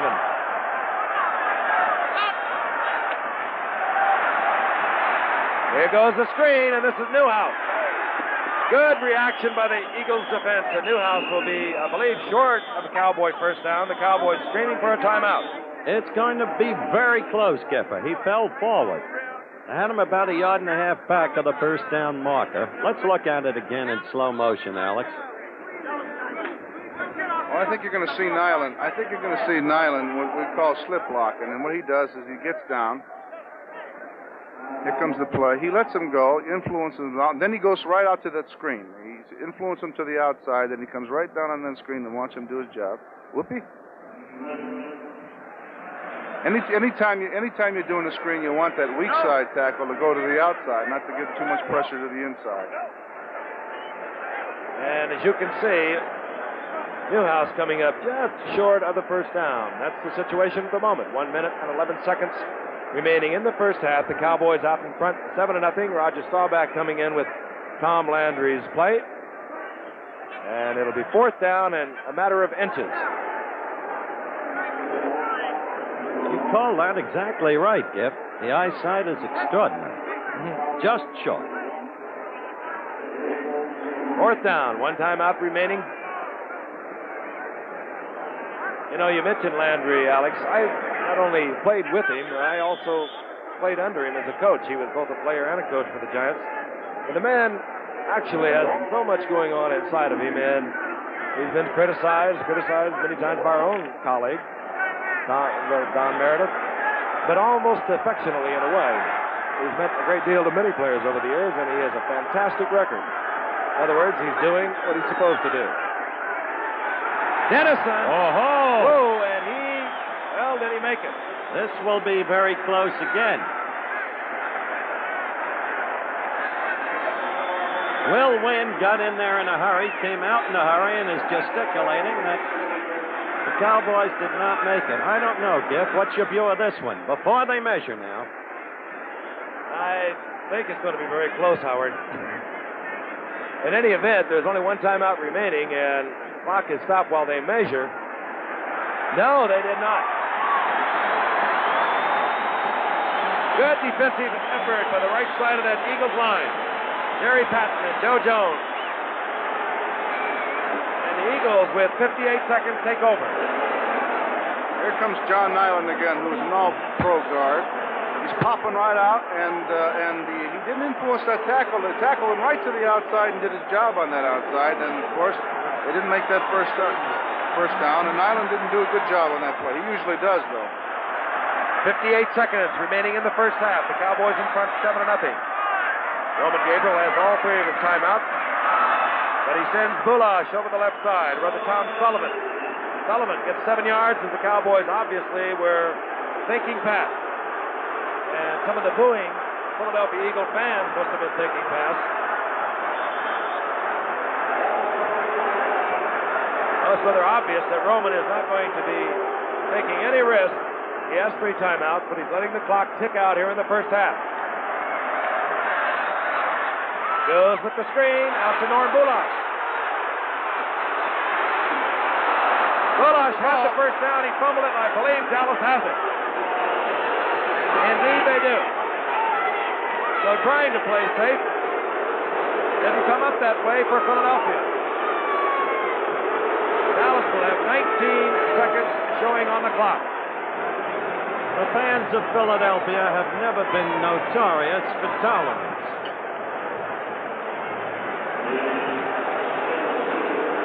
The ball is at the 47-yard line of the Eagles.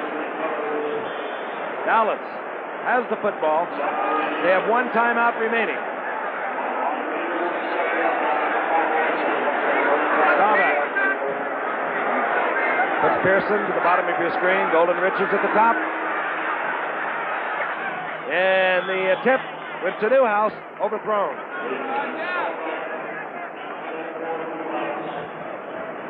Cowboys got the only points in this game on a 90-yard drive that began on their own 10-yard line.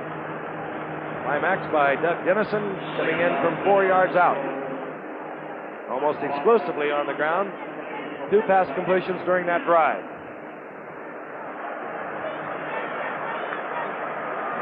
Wide receivers now for Roger Staubach, who can be expected to put the ball in the air. Bob Hayes has come in. He's number 22, top of your screen. And Drew Pearson, number 88, bottom of your screen.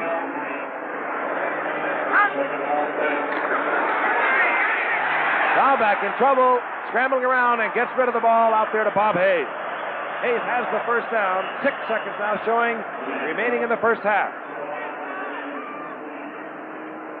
And the moving of the goalpost to the back of the end zone has become quite a factor in pro football. Be quite a kick for Mac Percival, I'll tell you. And he trots onto the field. The attempt will be from, well, it'll be an attempt of about 50 yards. Probably closer to 50, Giff. Of course, the regular Dallas kicker is out for the year, Tony Fritsch, and they acquired, the Cowboys acquired Percival from the Bears recently to compensate for the loss of their regular kicker. And he was delighted to be here. He's from Texas.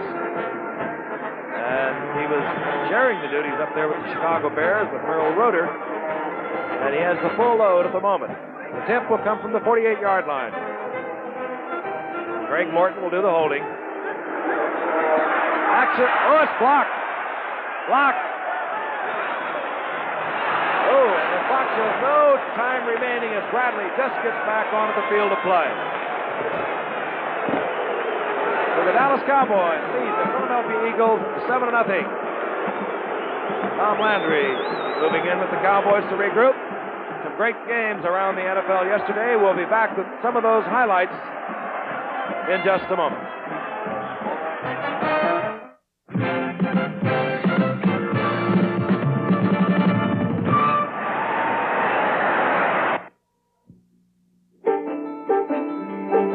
The spirit of United Airlines Friendship Service. It comes from making things a little easier for someone else. We like to think it's catching. Spread a little friendship, let it show, watch it grow. Feel it catching on now, everywhere you go. Come along, sing a song, people, now's the time. Reach out in friendship, round your land and mine. Feel it catching on now. We believe when you show a little extra friendship, sooner or later it'll come right back at you. The friendly skies of your land, United Airlines. Richard Boone stars in The Great Niagara, the Tuesday movie, tomorrow.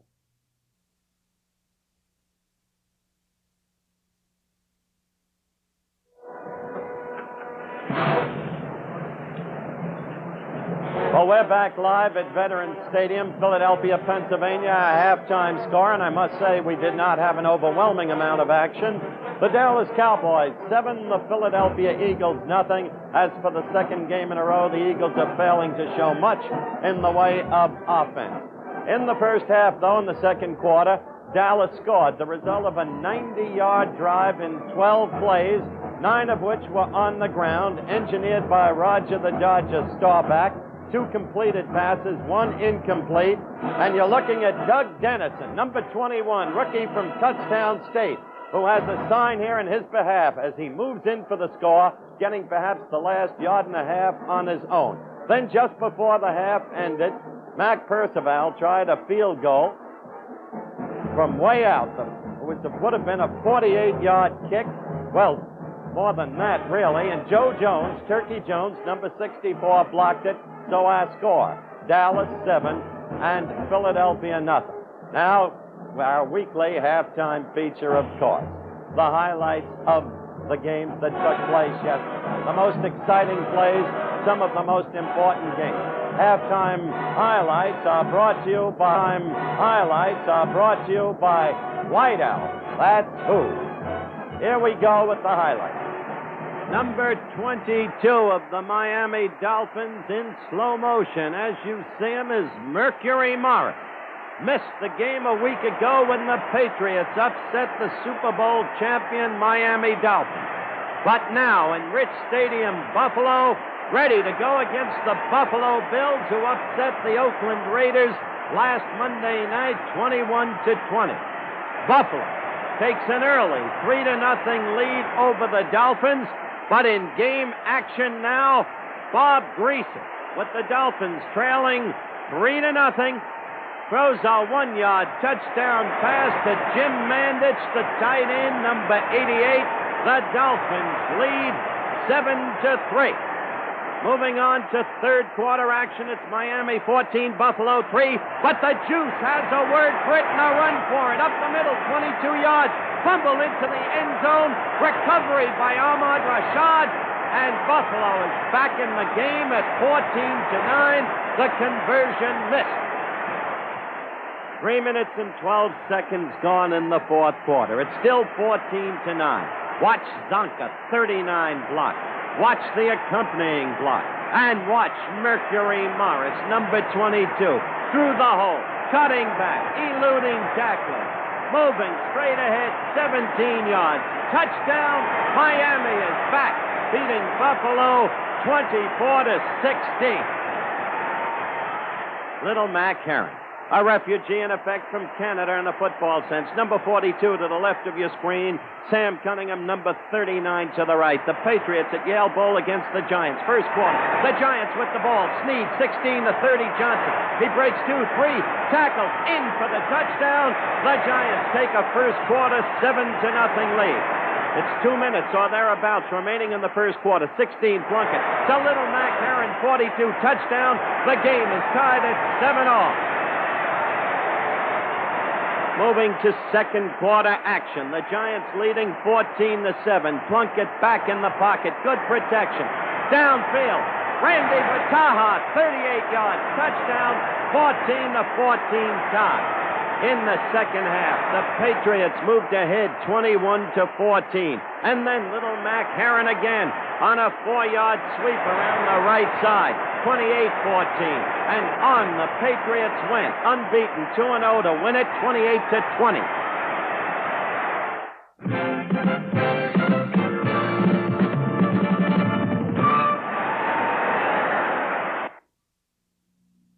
Who makes cigars mild as a breeze? Who? White Owl, that's who. Great taste in tobaccos from 5 different countries at 2 for a quarter. You ought to know who. You ought to know who. White Owl, that's who.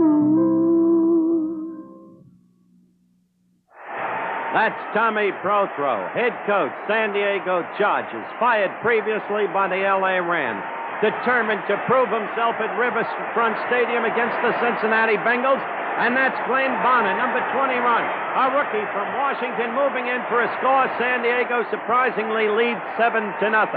But that Booby Clark, the converted tight end, had such a brilliant year a year ago. 12 yards, touchdown for the Cincinnati Bengals. At that point, Cincinnati goes on top 14-13.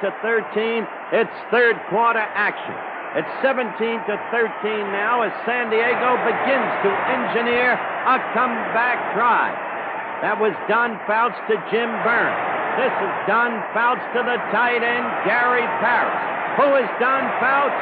A second-year man, beginning to find himself in the National Football League. Now this is 3 plays later. And the handoff to Don Woods. Woods, number 33, racing upfield 21 yards to the Cincinnati 21, and a truly amazing upset is in the making. Now it's 3 plays later, and that's young Fouts himself. Touchdown plunge, quarterback sneak or rush, as you would call it, and San Diego amazingly upset Cincinnati 20-17. Recognized head coach Don Coryell working miracles with the St. Louis Cardinals. Let's look at game action. The Redskins leading 3-0. Kilmer hit, fumble.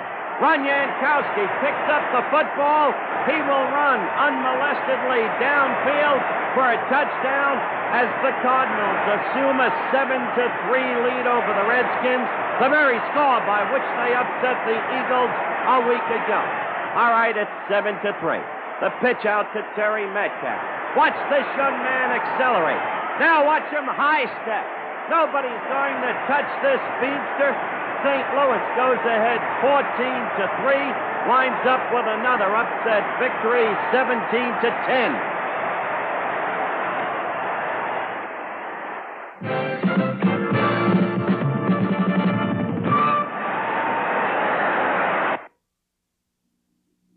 Who makes cigars mild as the breeze? White out that too. Great taste in tobaccos from 5 different countries. 2 for a quarter. You ought to know. You ought to know. White out that.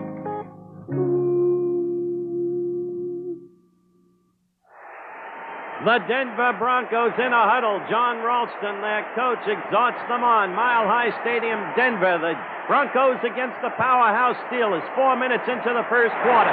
Charlie Johnson, 12, throws to 24. Otis Armstrong out of Purdue, number 1 draft choice a year ago. And the Bronx take a 7-0 lead over the Steelers. But it's just 4 plays later. Jefferson Street Joe Gideon sets up the screen to Steve Davis. Watch this young man go. The Steelers have nothing but talent. 1 tackle broken. Another tackler couldn't hang on to the hip. Still another. Steve cutting back across field. Steve Davis going 61 yards. Touchdown. The score is tied at 7. This Denver team, though, is a team that has arrived. That's Charlie Johnson throwing to Haven Moses. Still first quarter action. Touchdown. The Bronx lead it 14-7. And it's just a couple of minutes later. And that's John Keyworth in for a yard. And the score, Denver 21, Pittsburgh 7.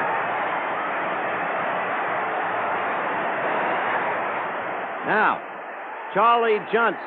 This is the 3rd play in the 3rd quarter. Mean Joe Green comes in and hits it.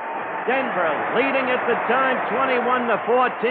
Charlie Johnson is put out of the game.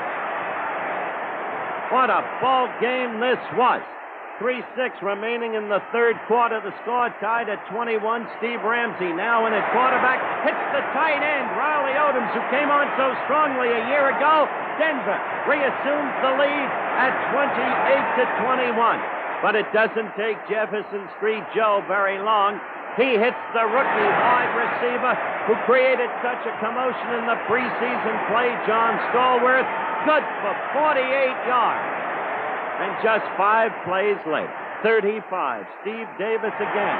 Touchdown. That knotted the score at 28-28. Then the Pittsburgh Steelers moved ahead 35-28. We're midway in the 4th quarter. Ramsey back to throw. Hit as he throws, but he connects with little Otis Armstrong again. Touchdown. The score is tied at 35-35. Look at the scoreboard. 5 seconds left. Roy Garella about to attempt a game-winning field goal.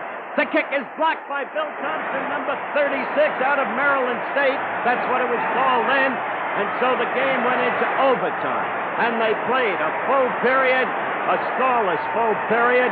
The score tied at 35-35. A disappointment for Chuck Noll of the Steelers.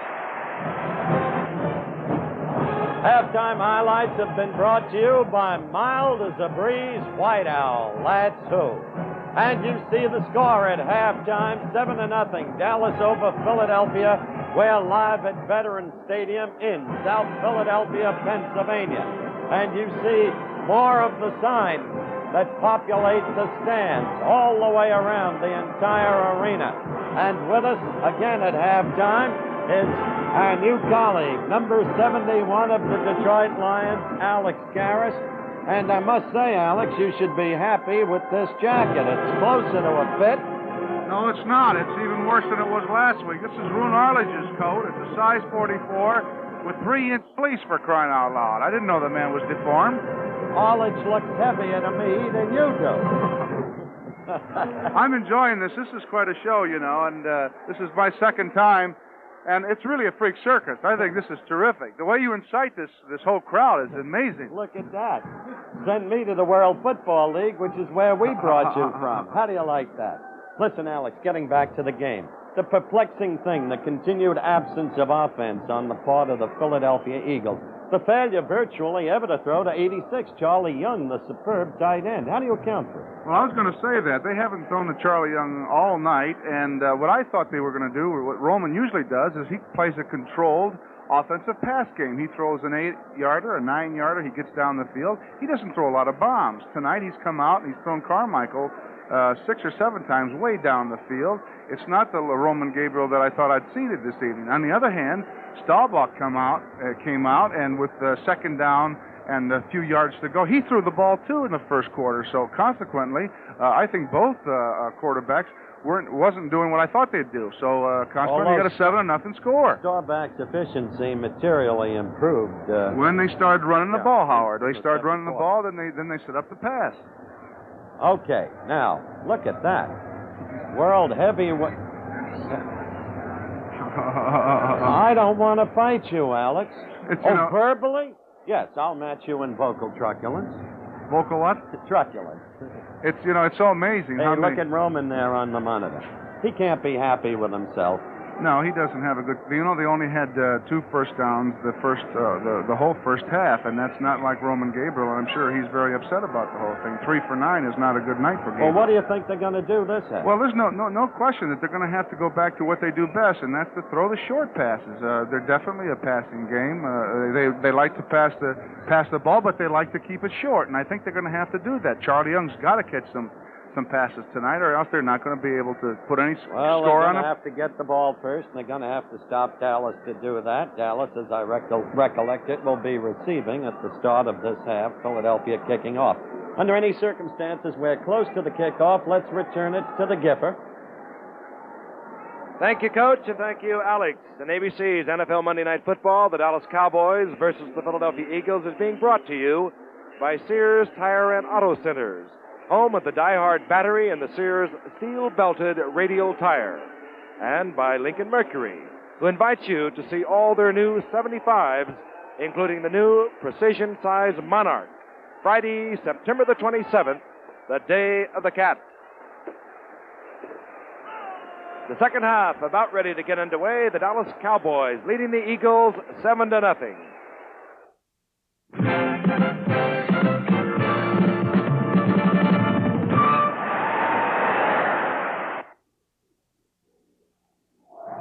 I'm a lineman. I depend on my car to get to work. Sometimes the weather is 20, 25 below. I never use anything but Prestone 2 winter-summer protection. Only Prestone 2 has a patented silicone silicate formula, the Prestone inhibitor system. Shields and preserves metal against rust and corrosion. Winter, summer, count on it. If you can't trust Prestone, who can you trust? It does the job for me. That's My Mama, Wednesday night at 8, 7 Central, here on ABC.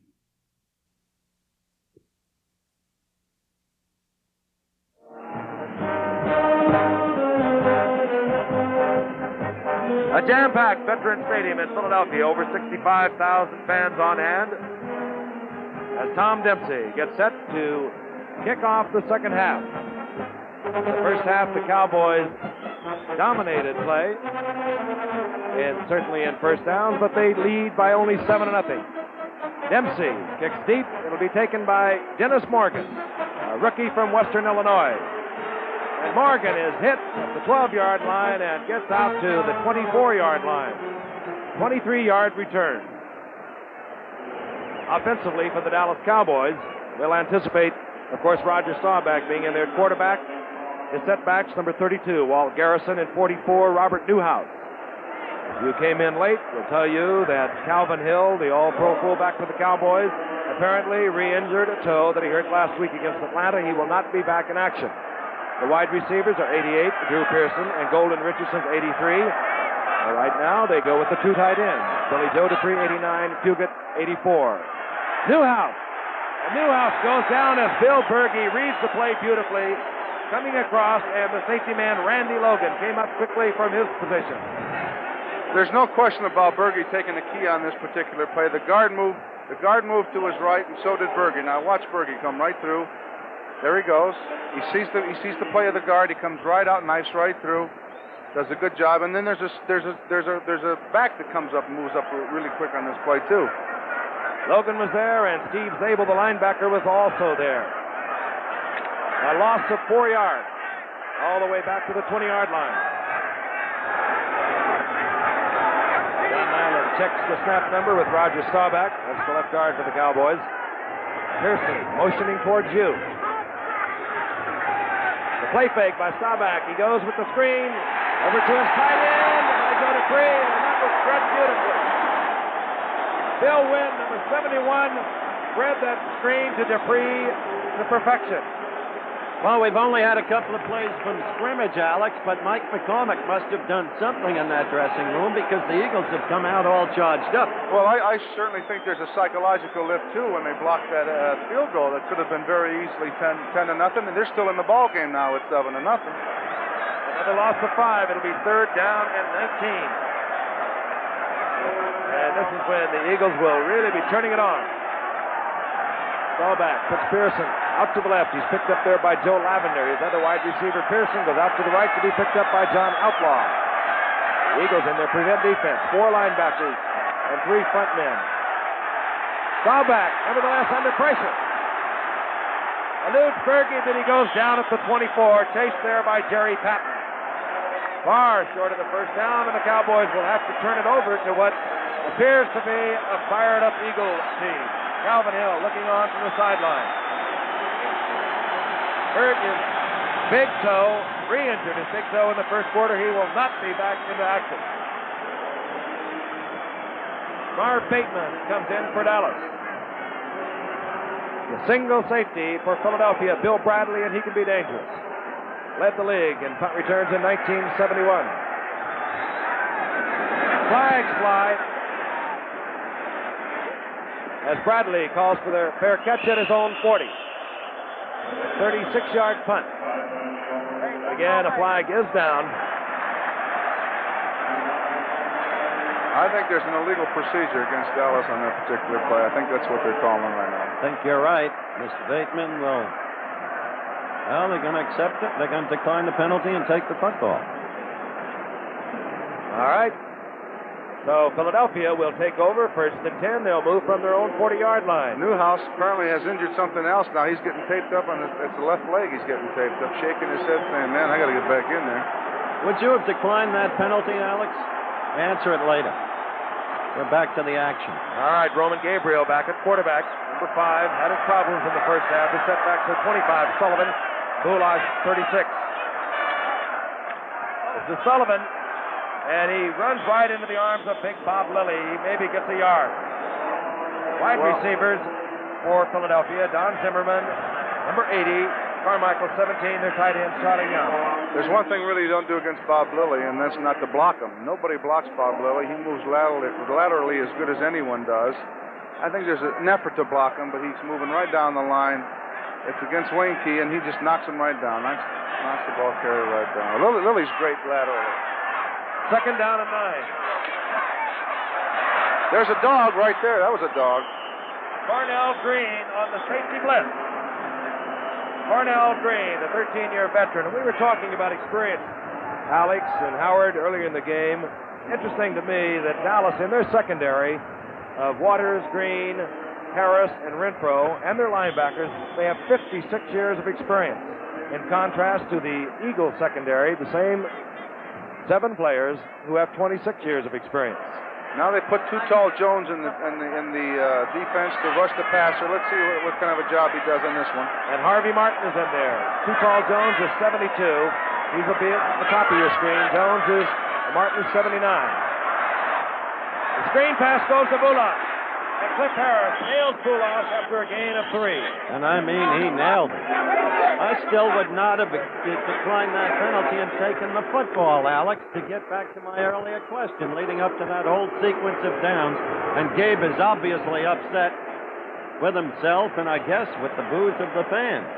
Well, he still had the ball in pretty good position on the 40. A lot of things could have happened had they kicked the ball over again. I think I would have declined that penalty and taken it on the 40. In any event, we see Merritt Kersey, the rookie from Westchester State, doing the punting for Philadelphia.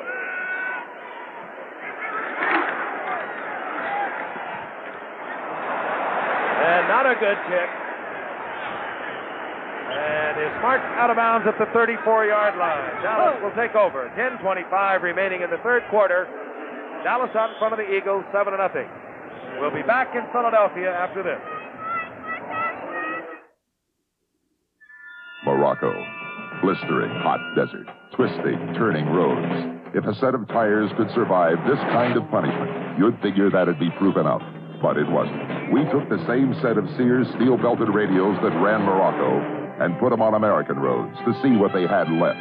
72,400 miles later, they're still going strong. Radial design, 2 steel belts. The Sears steel-belted radio, only at Sears. First he gets a new car, and I get the old one.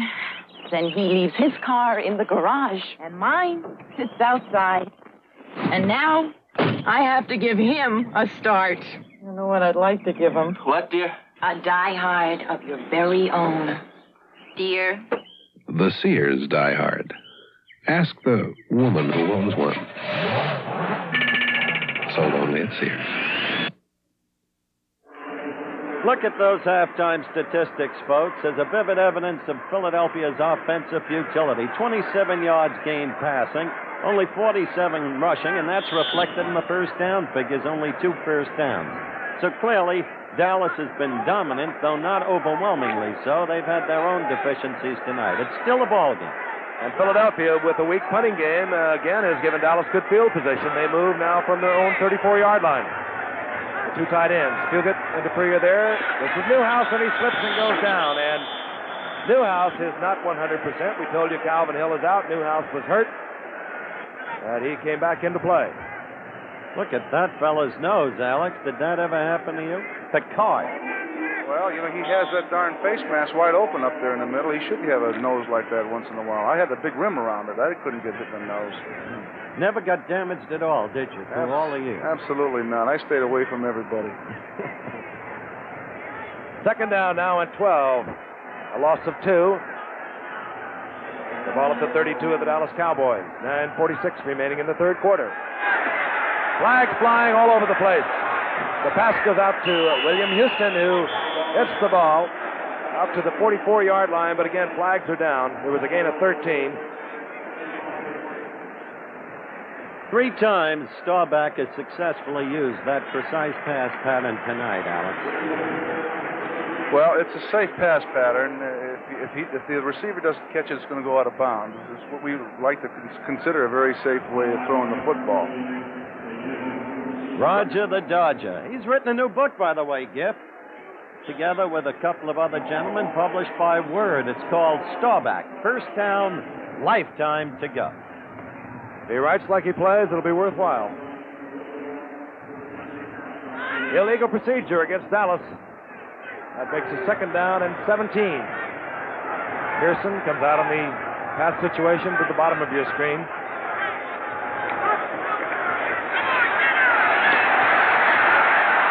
Roger Getting it off to Drew Pearson, but they can't hold on to it. Good coverage by Philadelphia. Roger again under pressure. And, Alex, this is one of the fine offensive lines in football. I think anyone will admit that, and yet it's not a great defensive line of Philadelphia. It's putting the pressure on. They're playing stubbornly, and that was a dangerous ball to throw because 56, Dean Halverson, a former Ram who surprised the Eagles with his play this year. There's the inscrutable one. Not so inscrutable that time. Little show of anger. Halverson almost picked it off, and he'd had clear sailing. 3rd down and 17. I've noticed Staubach doesn't want to run the ball this year, Howard.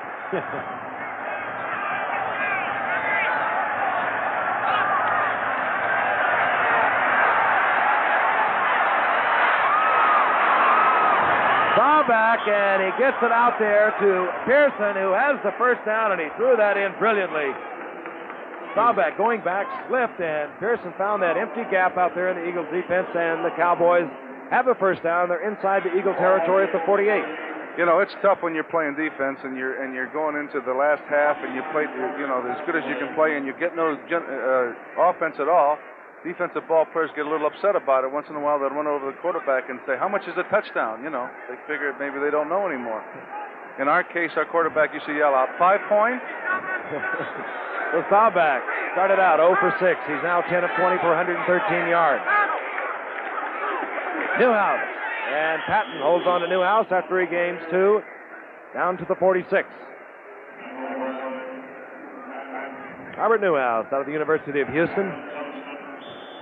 Gained almost 3,000 yards there, scoring 19 touchdowns. Filled in last year behind Calvin Hill when he was injured last year.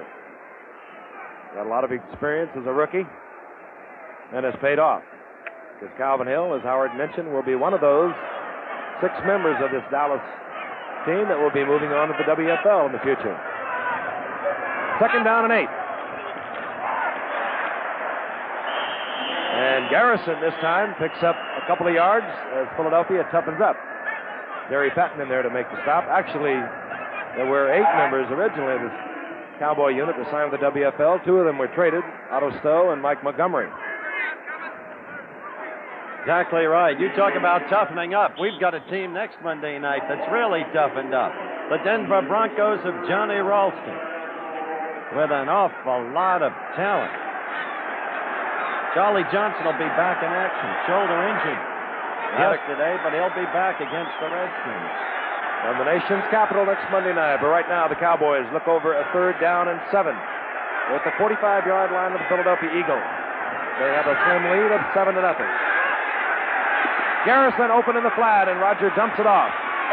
Garrison trying for the first down, and he's very close to it. Tackled finally by Steve Zabel and number 20, John Outlaw. Now let's see if they allow him that stretch.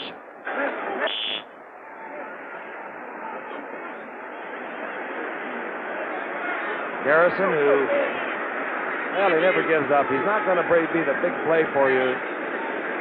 He's not going to be the big play man for you, but he stays in there all the time, man. It never seems to be. And this time he battles for the first down.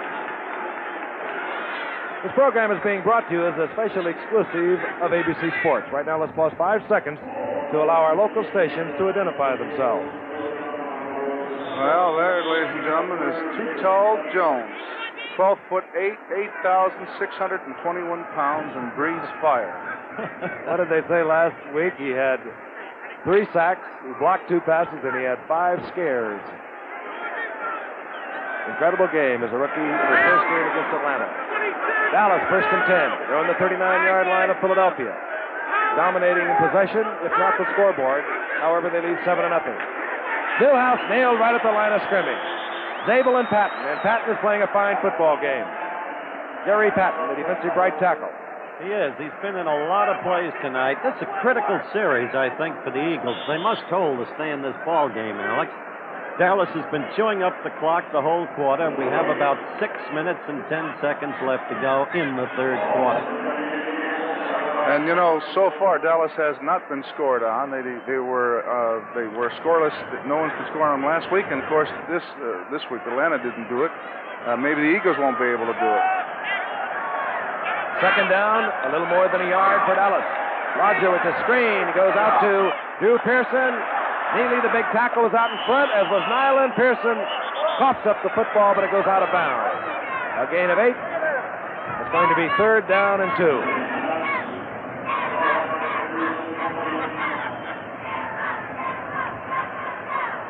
Big, swift offensive lineman for the Cowboys. That time you saw Ralph Neely, the 10-year veteran, at 260 pounds, moving out in front of that play. Important down now for the Cowboys. And the 2 tight ends are back in the game. Billy Joe Dupree, number 89, James Duguid, number 84. Ordinarily, you would anticipate the run.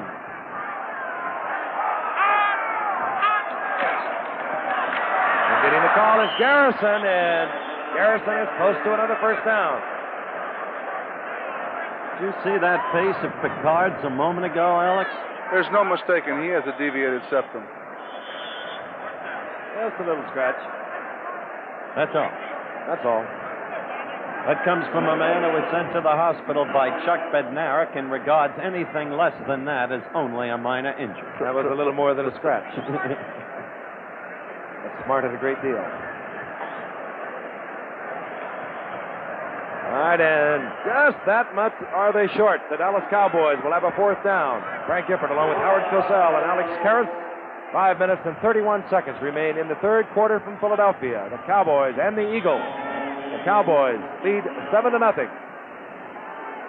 Well, you know, the Cowboys are doing what I thought they were going to do. They came out the second half. They start to run the football, and that's what they do best, and that's exactly how they're getting down the field right now.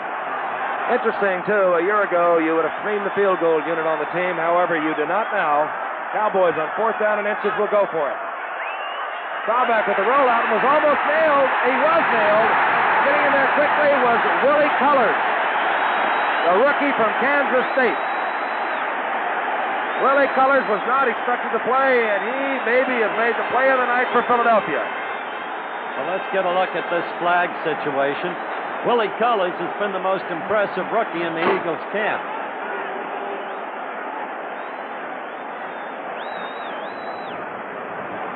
And let's see what the call is.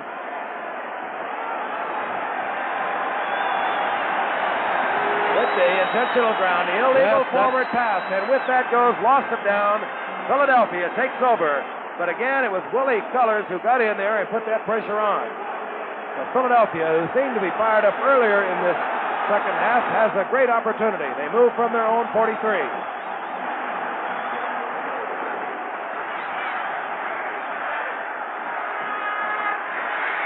Gabriel going to Zimmerman. Picked off. Charlie Waters picks it off. There's a firecracker. Goes off in our booth. I hope it was. Charlie Waters intercepts for Dallas. Returns it to the 30-yard line. I don't know who threw that thing in this booth. If anybody did. But it is not an evidence of civilized procedure. You all right, Alex? Well, let me get my head out of the wall right here, and I'll be okay. Wow. I just leaped 14 feet in the air. I know you did. So did Frank. So did I. 1st and 10 for Dallas. They're at the 24-yard line. Charlie Waters with the key interception, and Philadelphia unable to get any kind of offensive moving. Newhouse gets a couple of yards down to the 21. That was Gabe's most dismal moment. He lobbed that pass. You know that, Alex? He's not throwing the ball with authority tonight. I was surprised at what Staubach did with the 4th down and a half a yard, coming out and trying to throw the ball. I couldn't understand that at all. I thought they had the eye and had that lead block in there, and then let the fullback pick up that half a yard. Bill Houston, number 86, is in for Drew Pearson, a wide receiver for Dallas, on 2nd down and 7.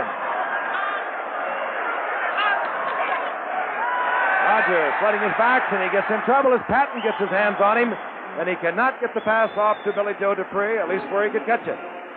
But Jerry Patton this time was pressuring Staubach.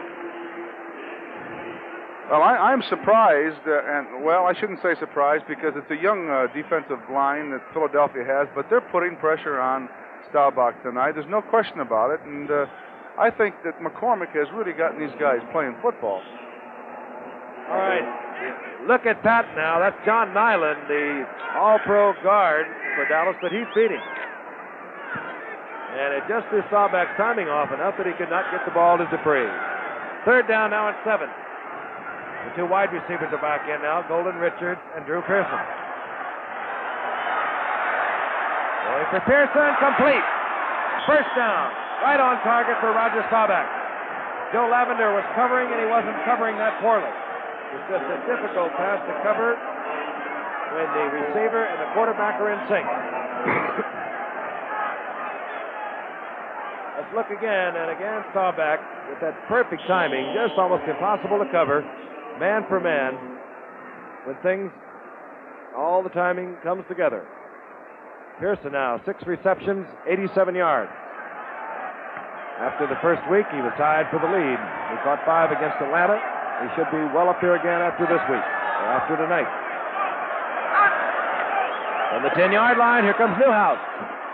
Newhouse pulling his little way down to the 7-yard line.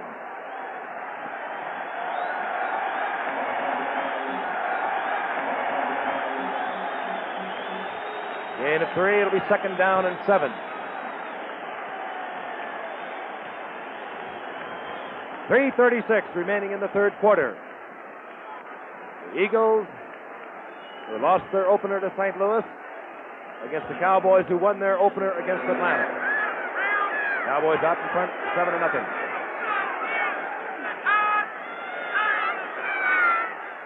Newhouse again, goodbye, but a flag flies. Oh, and did he blow through there? But again, a flag is down. And the Eagles seem to be indicating that it's going to go against Dallas. No, offside. Philadelphia holding against Dallas, offsetting.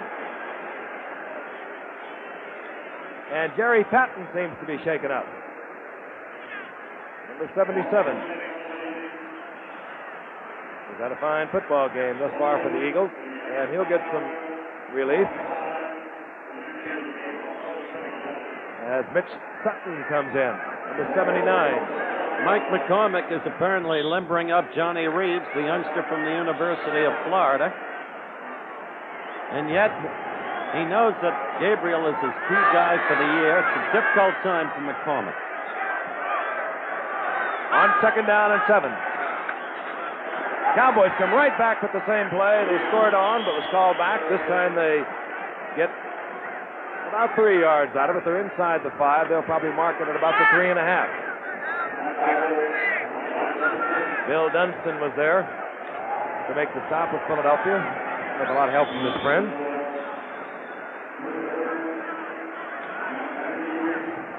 John Reeves came up a couple of years ago, had a big shot in 72. Just couldn't quite pull it all together when Mike McCormick came to the Eagles. He said, I want the number 1 quarterback, the big man that can do it all for me. So Reeves went to the bench. Gabriel took over. But we'll see. Reeves may be coming back into the game when Philadelphia gets the ball. Cowboys 1 timeout. We'll be back in Philadelphia after this. I have 2 weaknesses, piano players and Americans. This is Charlie from Kansas City. Even a shirt does something to me. It's Brigade from our French collection. Sing, Marie, sing. Tais-toi. Where regular shirts are full and blousy, Brigade is for men who are sleek and trim. It lets you see what a man's build is like while his shirt is on. Narrow. No wonder American men look so good. Beef ragu. A dish you might not cook unless your dishwasher could handle the mess. The new GE Pot Scrubber 2 dishwasher can. It's got room for big pots, a tough new interior which won't chip, peel, or rust ever. And listen to this. It's really quiet. To help you out of some tough scrapes, get the incredible Pot Scrubber 2 dishwasher. From General Electric, America's #1 major appliance value. Staubach has just talked to head coach Tom Landry. Coming back out on the field, the Cowboys have a 3rd down and a 3. They could possibly make a 1st down at the 1 foot mark. But of course, they're more concerned with getting in. Craig Morton, who will be moving on to the WFL, signed with Houston. We understand that Houston now will be operating in Shreveport. Stacked backfield. This is Dennison, and Dennison pounds and fumbles. Oh, goodbye. Oh, look at this. A foot race with Staubach. He's going to go all the way on it. Can you believe that? Oh, Joe Lavender, 97 yards. Whoa. Monday night football. It never fails, Frank. Unbelievable. Boy, if that doesn't spark things up. That's Philadelphia's first touchdown of the year, and they got it on defense. That's got to be a record. That's 97 yards. How about that? Joe Lavender being congratulated.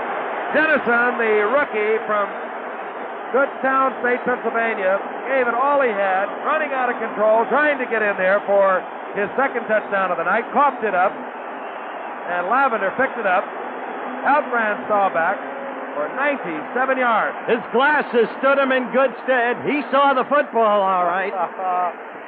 Tom Dempsey will attempt to tie it up, and indeed he does. Take a look at that again, and you'll see Dennison, who really running with abandon for the goal line and is really nailed. We'll try and pick out exactly the man who was it. Gave him the tough lick, and I guess you'd have to say it's Bill Berge.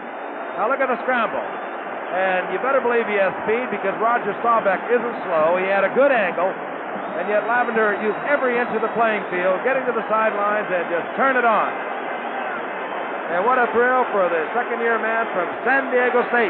Look at his glasses, Jeff. Well, they call the nickname is the Birdman. And he has got to be one thrilled youngster tonight. Wowie. I said that twice before. 2:16. Remaining in the 3rd quarter, and it's all tied up. Well, now you see what you're part of, Alex Karras. Every week, something goes crazy. Zany, zany, zany. I'll tell you one thing. Someone must be talking to both these teams before we go on with them. I'll tell you that. Tom Dempsey to kick off.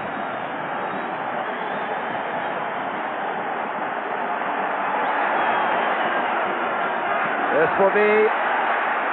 Well, Strayhorn is battling with Dennis Morgan. And it was you take it, no, you take it. And as it turns out, Dallas will have to begin in the hole at the 10-yard line.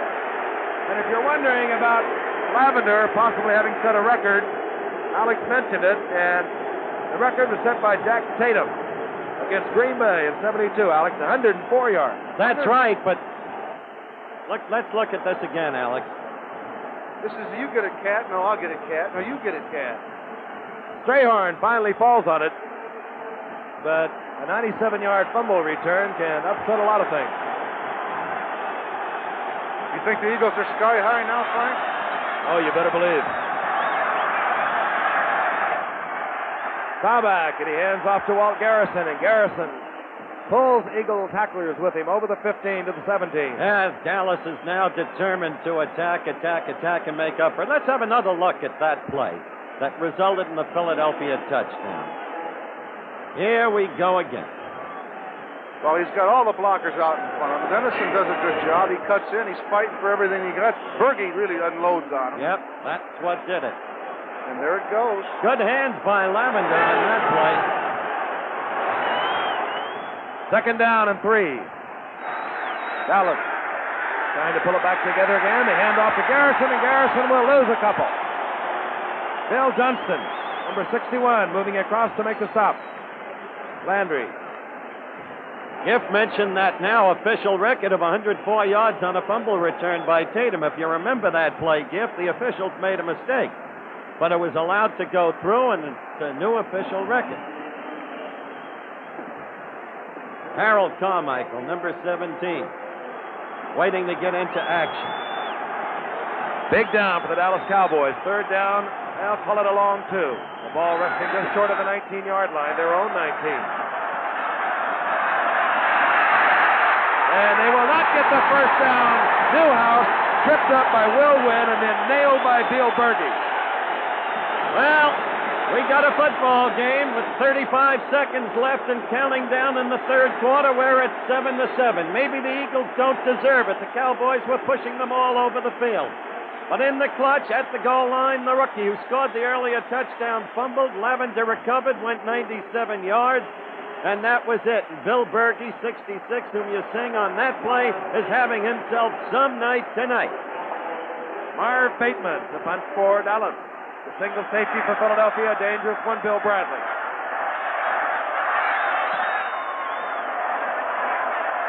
Bateman nails it. Bradley at his own 45. Whoa, and boy, does he go down. Getting down there quickly was Mark Washington, number 46 for Dallas. 7-7, and that is the end of the third quarter. We'll be back in Philadelphia right after this. Around here, it's always bumper to bumper. I got to concentrate full time on my driving, so I use the racing version of the STP double oil filter. With a filter and a filter, I know I don't have to worry about the protection my engine's getting. Of course, I don't know what kind of traffic you drive in, but when I go to work, man, it's always rush hour. Get filter in a filter protection for your car. The STP double oil filter. Georgie, you are about to see the investment idea of the century. Al. The electric fork. Oh, Al. I can get you in on the ground floor. Al, I've got my money invested in something else. More and more people are discovering savings accounts at Savings and Loans. The return is substantial, and your money is insured up to $20,000 by an agency of the federal government. Al, is this the same guy who invented the folding waterbed? That's not funny, Georgie. I almost drowned. Your Savings and Loan wants you to know how money works.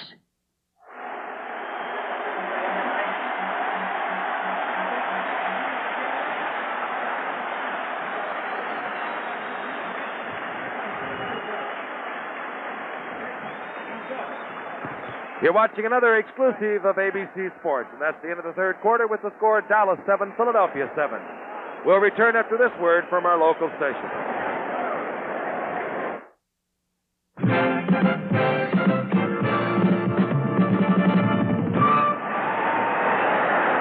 Watch Happy Days tomorrow night at 8, 7 Central, here on ABC.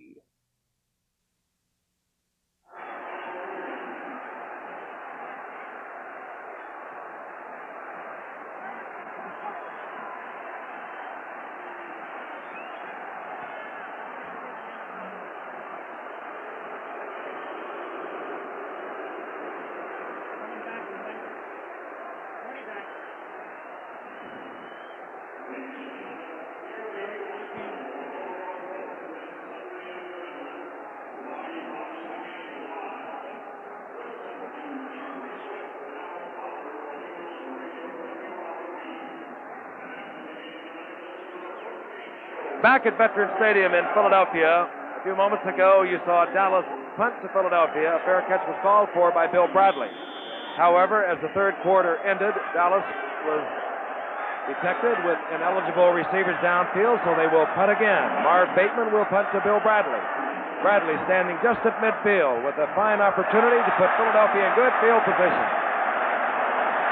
And even better than he anticipated, as it goes off the foot of Marv Bateman. And it will be marked at the 38-yard line. The game tied at 7 apiece.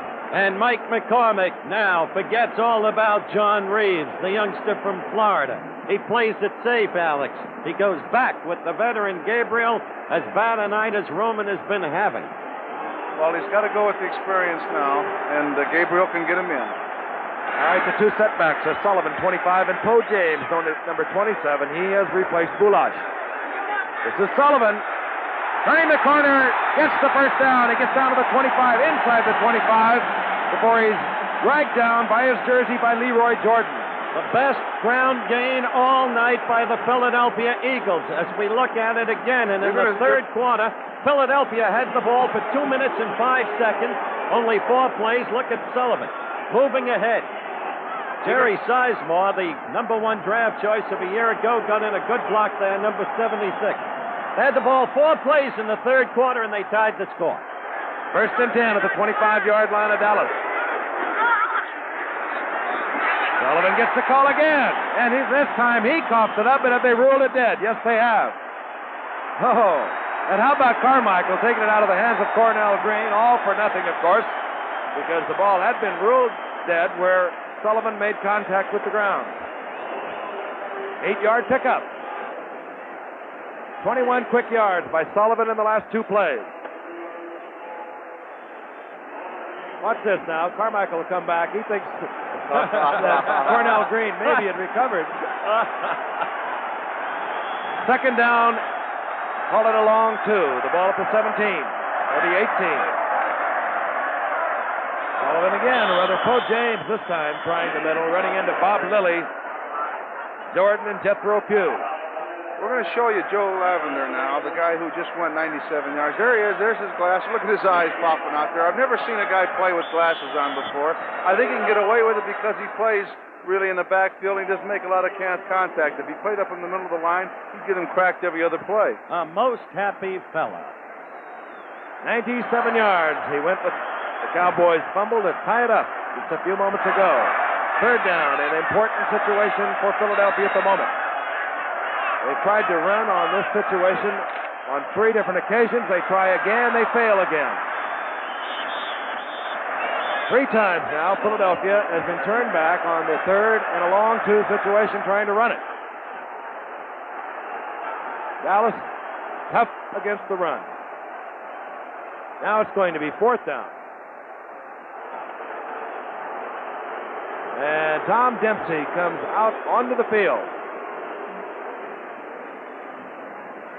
A big moment for Tom Dempsey, who kicked one from 44 yards last week.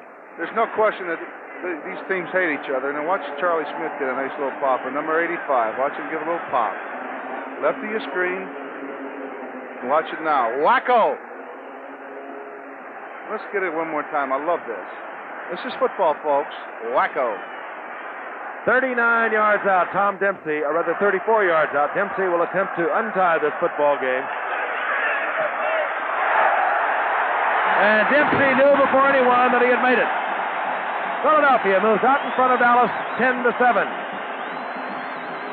Tom Dempsey, the holder of the NFL record for the longest field goal at 63 yards, is over to be congratulated by head coach Mike McCormick. It's incredible. The Eagles are ahead with no offense at all. Look at Dempsey there after the kick. They were minus 3 yards for the third quarter. We'll be back right after this. Over the past 3 years, we've put models of Continental up against the other luxury car in televised tests of riding comfort and driving ease. And in these tests, a majority of owners of that other car picked the Continental over their own make. This is the 1975 Lincoln Continental Town Coupe, redesigned and re-engineered to challenge the other luxury car. We asked these owners of that other luxury car what they thought of our redesigned Town Coupe. Extremely luxurious. I think this has fine lines. We asked them to try out the Town Coupe. I was impressed with the ease of steering. A great pleasure to drive. And they looked over our restyled town car at the luxury of its interior. They saw the new Mark IV, timeless, classic. A nationwide survey projects that in the last 3 years, over 33,000 drivers of that other car switched to Continental. Introducing the 1975 Continentals. Judge any luxury car by our car. Tom Dempsey, who just hit from 34 yards out to put the Eagles ahead 10-7. As Howard pointed out, the Eagles' big offense has been perfecting of the fumble return because they were minus 3 yards in the third quarter. But they lead 10-7. Dempsey sets the kick to Dennis Morgan and Les Strayhorn. This will be Dennis Morgan.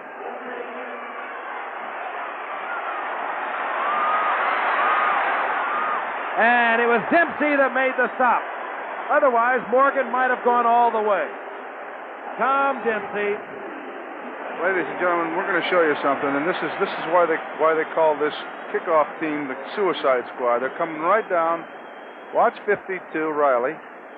There goes one. Goodbye. There's a 1.5 kip. What was that? 1.5 kip. Or is it a tuck?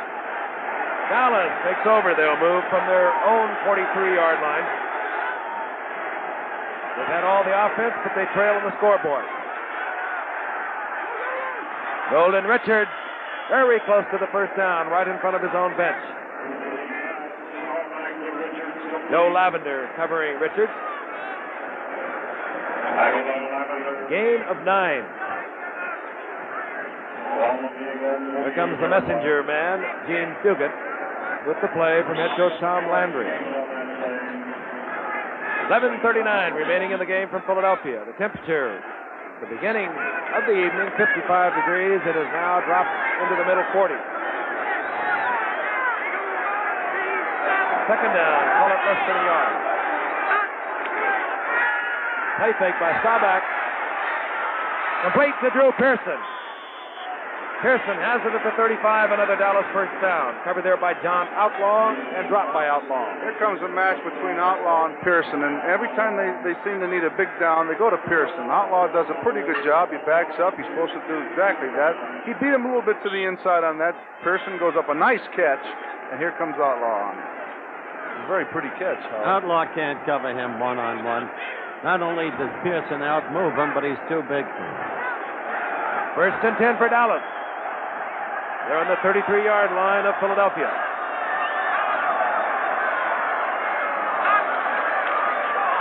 Newhouse getting a real fine block from Garrison. The lead back through, and Newhouse has another Dallas first down. What if we could get a look at that again? You'll see why Garrison is so valuable in that backfield. Now watch him. All right. They're leading it right through the hole. And watch Newhouse. Look at that block. Yep, and this is what I mean about a fast Don Nottingham. He's had a big night tonight, Robert, with those damaged ribs. Newhouse all the way down to the 18-yard line. 20 carries, 88 yards on the night. Oh, the crowd has quieted somewhat as they were yelling a moment ago. Staubach goes to the air looking for Pearson, and this time fine coverage by Outlaw. Oh, he did a fine job on it. You know, that is, Alex, Mr. Dempsey. 63 yards. I ran all the way down when he kicked that one, and I lit a match. I thought he had helium in that ball, for crying out loud. You know, we kind of overlooked what a super play he made in stopping Dennis Morgan on that kickoff. Dennis Morgan could have gone for a touchdown, and Tom Dempsey moved over there and made the stop. Second down and 10. Ball at the 18. Here comes Newhouse, bouncing through and finally going down in the arms of Berge. Boy, he is a little fire plug. He really scoops around. It's kind of hard for those linebackers to see, I think, circulating around there behind the offensive line and the defensive linemen. Well, Blaine Nye and John Nylander do a good job right now in the middle. When you look at that graphic, the Cowboys 314 yards, the Eagles 93. And the Eagles leading 10-7. 63 plays for Dallas, 34 for Philadelphia. Third and 4, the ball's at the 12. You can understand Landry not looking happy.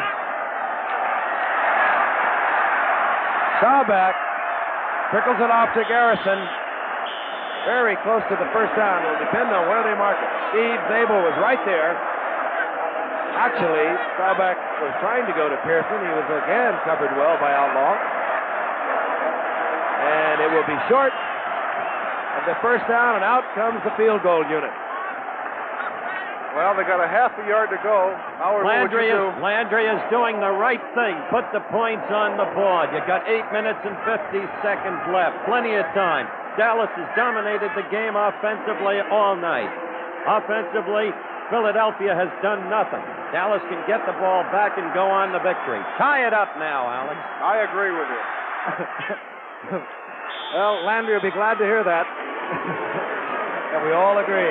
Good from the 26-yard line, from 26 yards out. And it is tied up 10 apiece. And we'll be back in Philadelphia right after this message.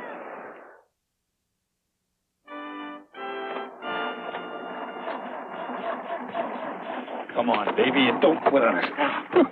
I knew we shouldn't have bought this boat. Hey, he won it! You did it! You didn't do it. Oh, maybe it's flooded. Flooded? Yeah, well, if you think you can do any better, play. Go on. Yeah? I guess. Throw me at it. Let's see. I'm going to grab this wire. It's running. Hey, come on, hand me a wrench.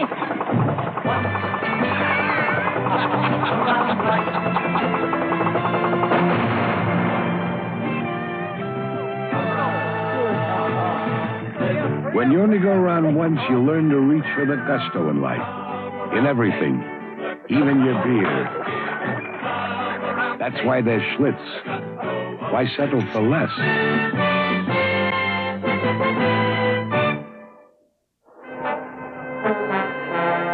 8 minutes and 34 seconds remaining in the game for Philadelphia. It's tied at 10 apiece. Keep in mind, if it remains tied, we'll go into a sudden death period. Mac Percival set to kick off for Dallas. He'll be kicking to Bo James, 27, 33, Randy Jackson.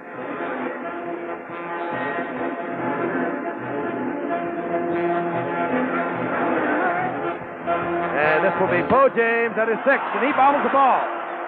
And he comes up with it, and down he goes at the 17-yard line. Again, Mark Washington getting down there quickly to make the stop. Mark Washington, dangerous on the special team. Well, Frank mentioned the temperatures have fallen down into the 40s. What was it John Keats said, Frank? Autumn, I see thee sitting careless on the greenery floor. You know, he could have. First and 10 for the Eagles from their own 17. Tom Sullivan in the middle, gets about 3 yards out to the 20. Dallas led early in the game. Doug Denson went in. Dennison went in for 4 yards out to make it 7-0 Dallas. And Joe Lavender tied it all up. In the third quarter, he went 97 yards with a Doug Dennison fumble. Philadelphia had a 34-yard field goal, and Percival has just kicked one from 26 yards out. Second down and 7. The ball right at the 20. Gabriel has Poe James. Look at that. Get up, Poe. Somebody blew something. 34-yard gain. Had he been able to hit him in stride, there would have been no Cowboy close to Poe James. You'll see Poe James coming out of the backfield. He's at the bottom of your screen. And obviously, somebody made an error. Whether it was D.D. Lewis, a linebacker, we don't know. Frank, we were discussing about center field. When that guy goes, when the safety goes away from that center field, they like to hit the middle, and that's what they did with Poe James. They had an awful lot of time to throw the ball. When you get a back that goes that far down the field, you're not getting any rush. And the Eagles again in fine field position. And Poe James picks up 6 more yards. He's down to the 40. It'll be second down and 3. If Gabe had thrown that ball a foot shorter, it was touchdown. 6:46 and the clock moving here in Philadelphia. Frank Gifford along with Howard Cosell and Alex Karras.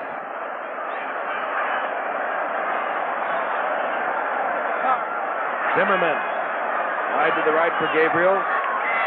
His team working under Guy Morris at center. With Tom Sullivan off the right side. He'll be short of the first down. He'll get 2 yards down to the 38. Hit there by Cornell Green. They're about too short here, Giff. What do? Go on the ground for it or put it in the air? With the success they've had in this situation, you almost have to go up in the air. You know, I think they tried it over and over, Alex, and have had no success at all. You know, also, I think they must really be jamming up Young. That linebacker must be doing a good job. He hasn't even been getting out of the line of scrimmage, Howard. Hasn't been in the game. They have converted 1 time and 10 attempts on third down. And this is a critical one. Gabriel missed the handoff, and is his best third down play of the night. It was a I have busted play. seen it all. A busted play. Roman, who runs 1 foot every 10 seconds, goes up the middle. First down. Clock ticking away. Tied up at 10 apiece. There's the missed handoff. You couldn't get it to him. Either that or he didn't want it. First and 10 for Philadelphia. They're at the 32-yard line now of Dallas.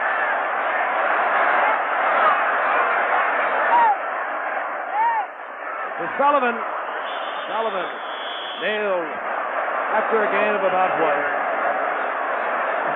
Well, you know, it's a funny thing. They haven't run the ball all night, and now they're running the ball. I think really what they're trying to do is they're trying to get in a position to get that field goal, Howard. I don't think they want to take any chances in throwing the ball. All of a sudden now they've turned from the passing game to the running game. Well, they got to get a little closer for field goal. Although not if Tom can do what he did against you guys those years back. Second down and 9. The ball's at the 31-yard line. There he goes. Carmichael, and he holds on. He has a first down. He's inside the 20. Big Harold Carmichael. The biggest target in the game today. Here he is against Charlie Waters. Waters turns him loose to Cliff Harris, the free safety. Frank, and they hit right between. Excuse me, that's what we were talking about, a controlled passing game. Now he's going 8 and 6 yards instead of going for that bomb all the time. Which is his better range. Absolutely. Exactly right. Ball is on the 18-yard line. First and 10, Philadelphia. Clock moving. 4 minutes remaining on the scoreboard clock. And Tom Sullivan tripped up going over the right side. Well, at the exactly critical moment, coming into our booth, when the Eagles are belaboring the Dallas Cowboys, as they always seem to do here in Philadelphia, we have been joined by the relic of the past, our old friend. Let's get that camera turned around. Right after this play gift takeover, Dandy Don Meredith is here. Second down and 10. The ball is at the 18-yard line.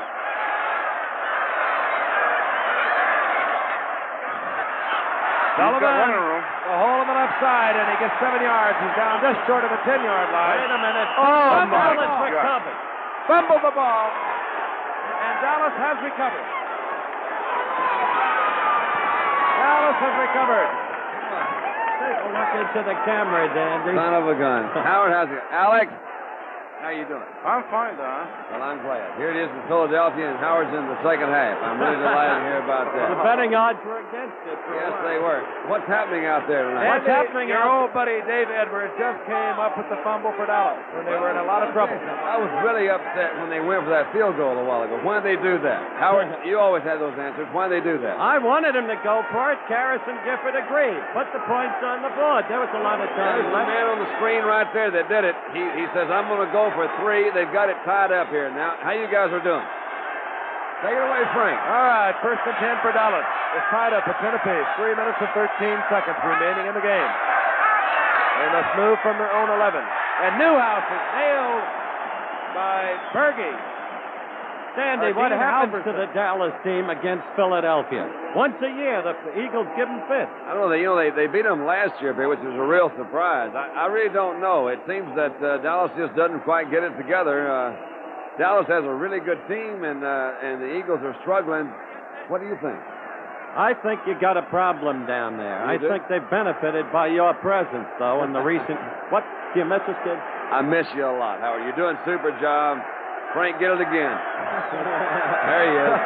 Second down and 11. Newhouse lost 1, and this time Robert Newhouse comes back and picks up a couple of those yards.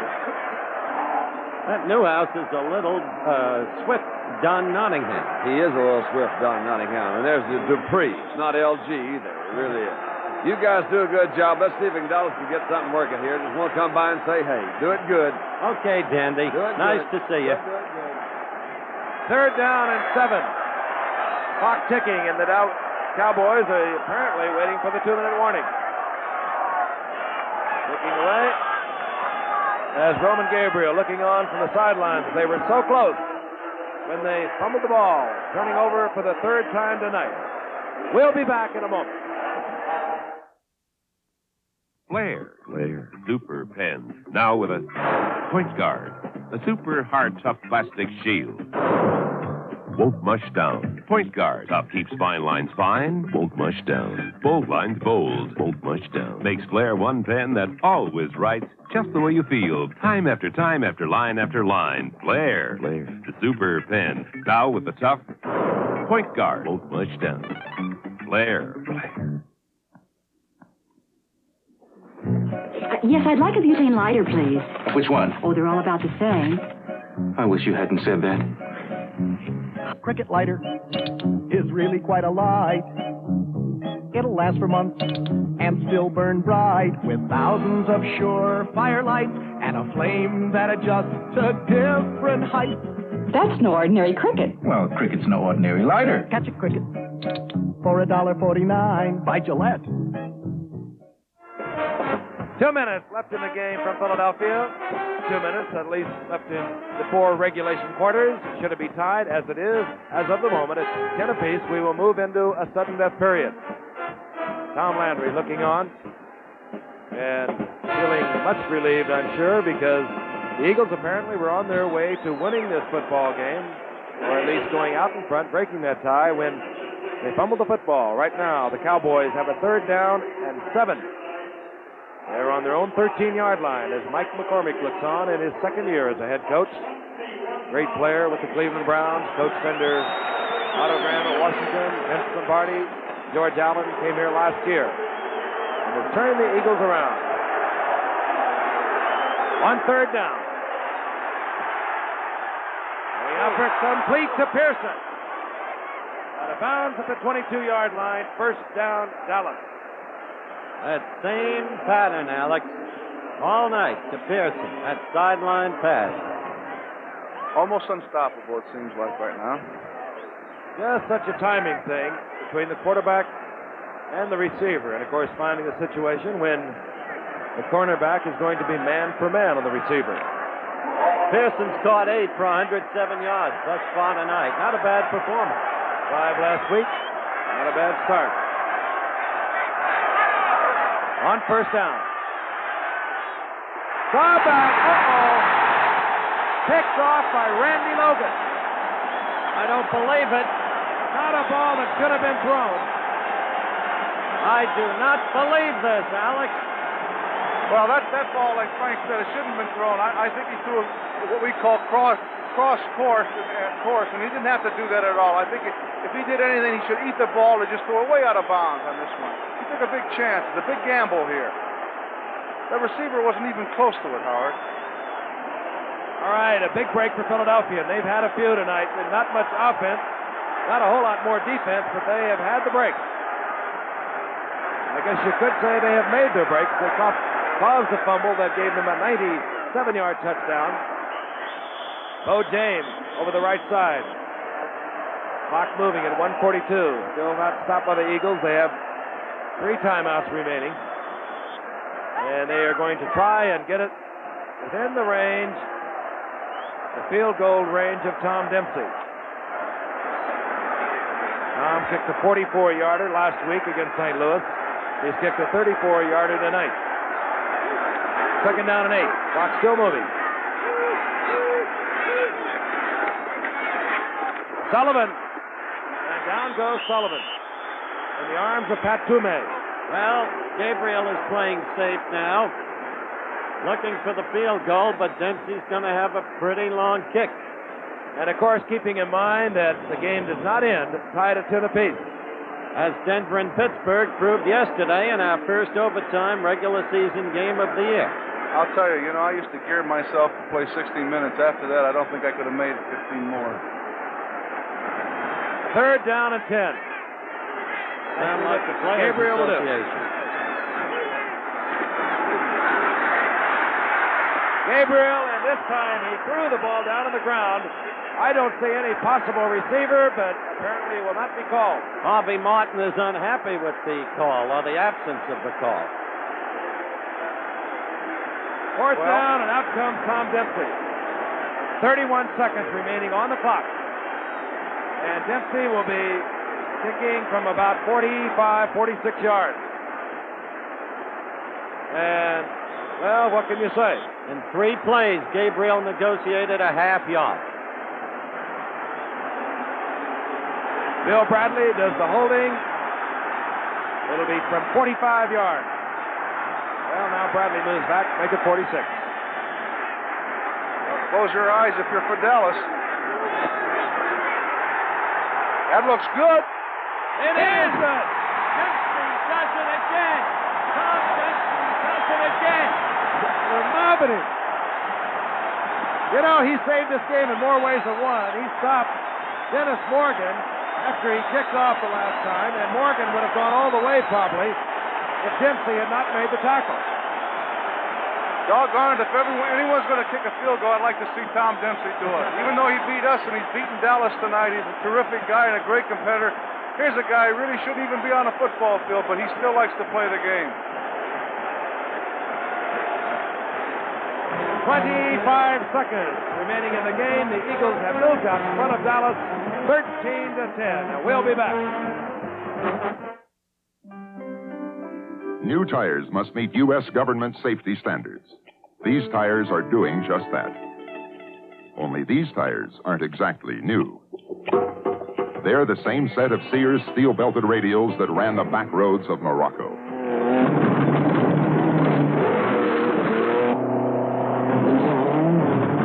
And after Morocco, this same set of tires ran American roads.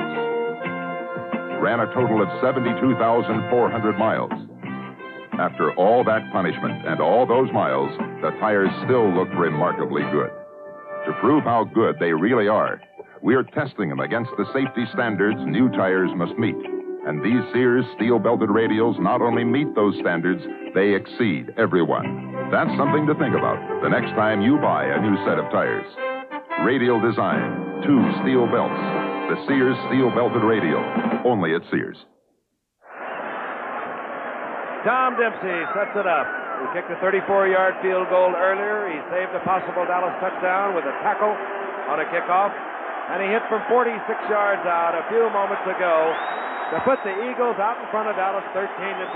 And he's not signed to a contract. They're letting him play out his option. Maybe after this, there'll be a management change. 25 seconds on the scoreboard clock.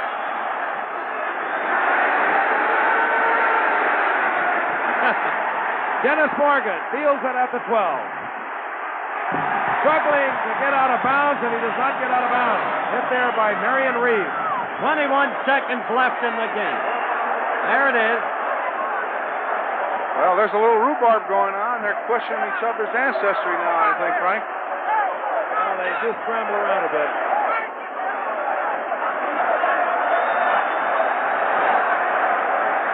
All right, Dallas has 3 timeouts. They have 21 seconds.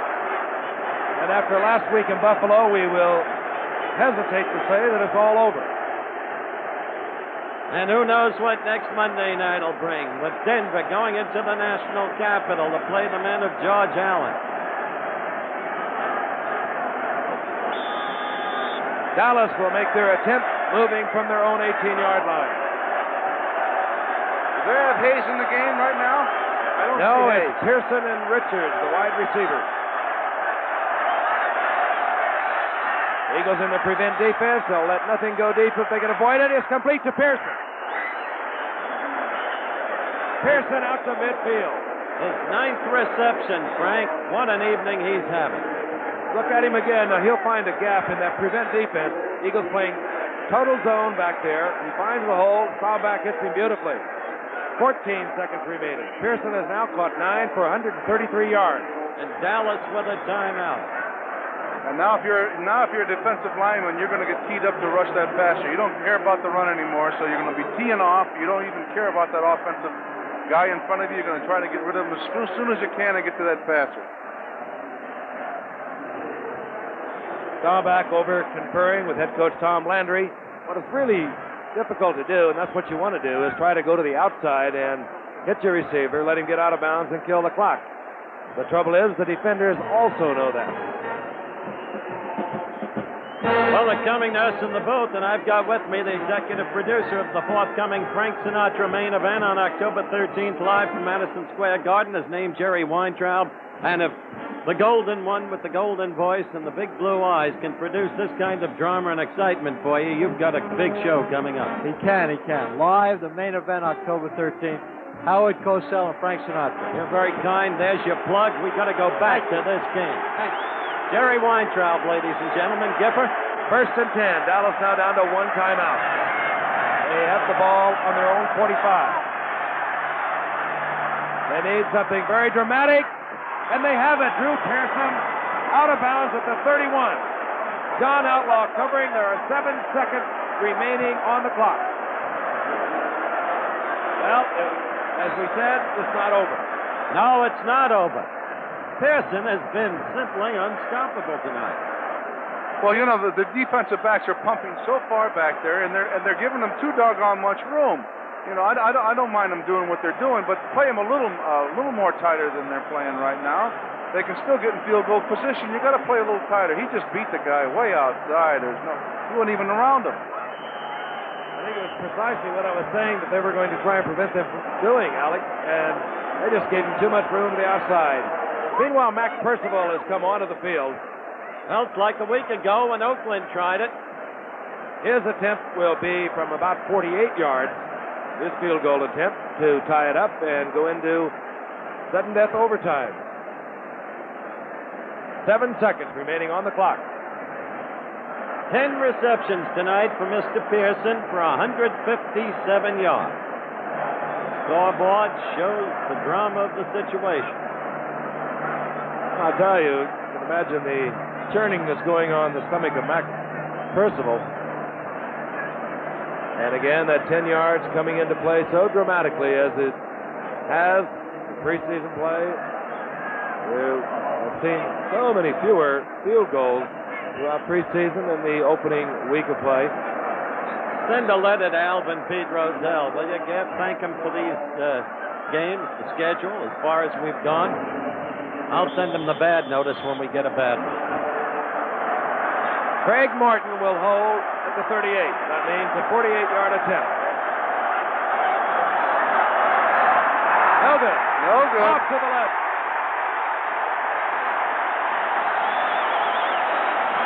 And 2 seconds remaining on the clock. Well, I guess we can safely say it's all over. The Philadelphia Eagles have won this football game. And going into the season, who would have predicted that after 2 games, only one team in the Eastern Division would be unbeaten, and that team would be the St. Louis Cardinals. Mike McCormick is joyful. Tom Landry, in the play of the coach's faces, is disconsolate. The apparent inscrutability is there as he chews the gum, but as Frank said, things churn inside this man. Another National Football League upset on Monday Night Football. 385 yards of offense for Dallas, 167 for Philadelphia. Mac Percival on the bench. Should not be too dejected. A 48-yarder, possible, but not terribly realistic. That's it. Philadelphia has won their first game of the year, and Roman Gabriel takes the football off the field. Mike McCormick looking for Tom Landry, and Tom Landry heading to the locker room. And you know that this man feels this loss of the game. Hates to lose any of them, but when you dominate as they did tonight, well, it hurts a little more. And Mike McCormick turned the Eagles around last year with a real fine finish, coming up with a 5-8-1 season. As a team, that's definitely going to be a contender, and they are for real. Philadelphia Eagles 13, the Dallas Cowboys 10. We'll be back in just a moment.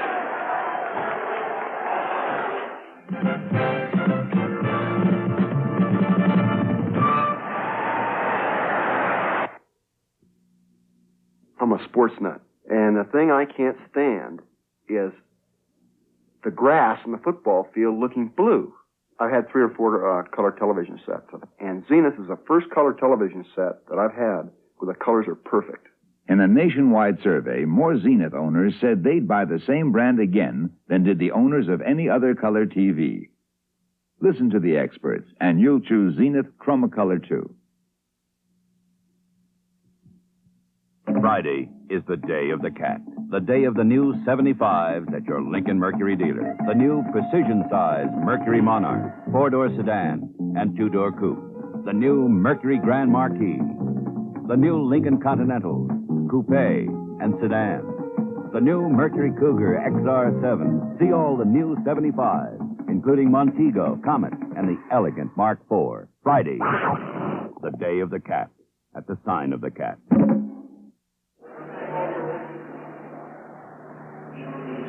So again, the Philadelphia Eagles have defeated the Dallas Cowboys 13-10.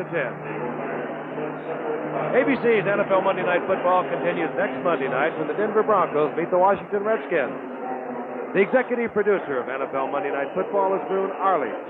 Coverage of tonight's game was produced by Don Ohlmeyer, directed by Chet Forty. Our technical director, Bill Morris, our associate director, Dick Buffington.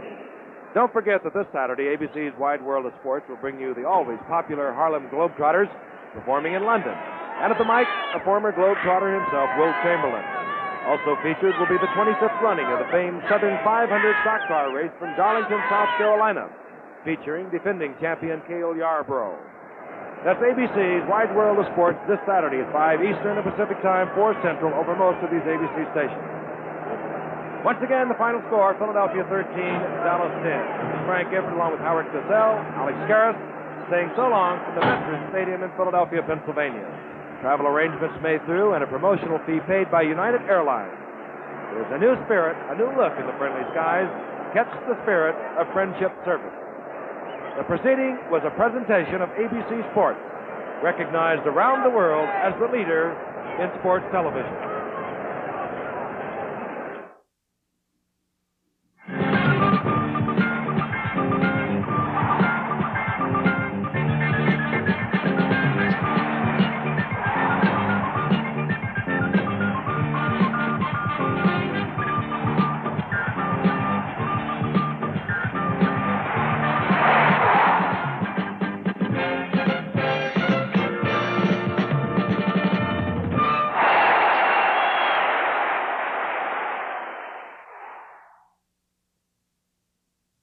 The roaring waters of Niagara Falls have challenged only the most daring individuals. Richard Boone stars as a man obsessed with conquering the raging falls in The Great Niagara, the Tuesday movie of the week, tomorrow at 8:30, 7:30 Central, here on ABC.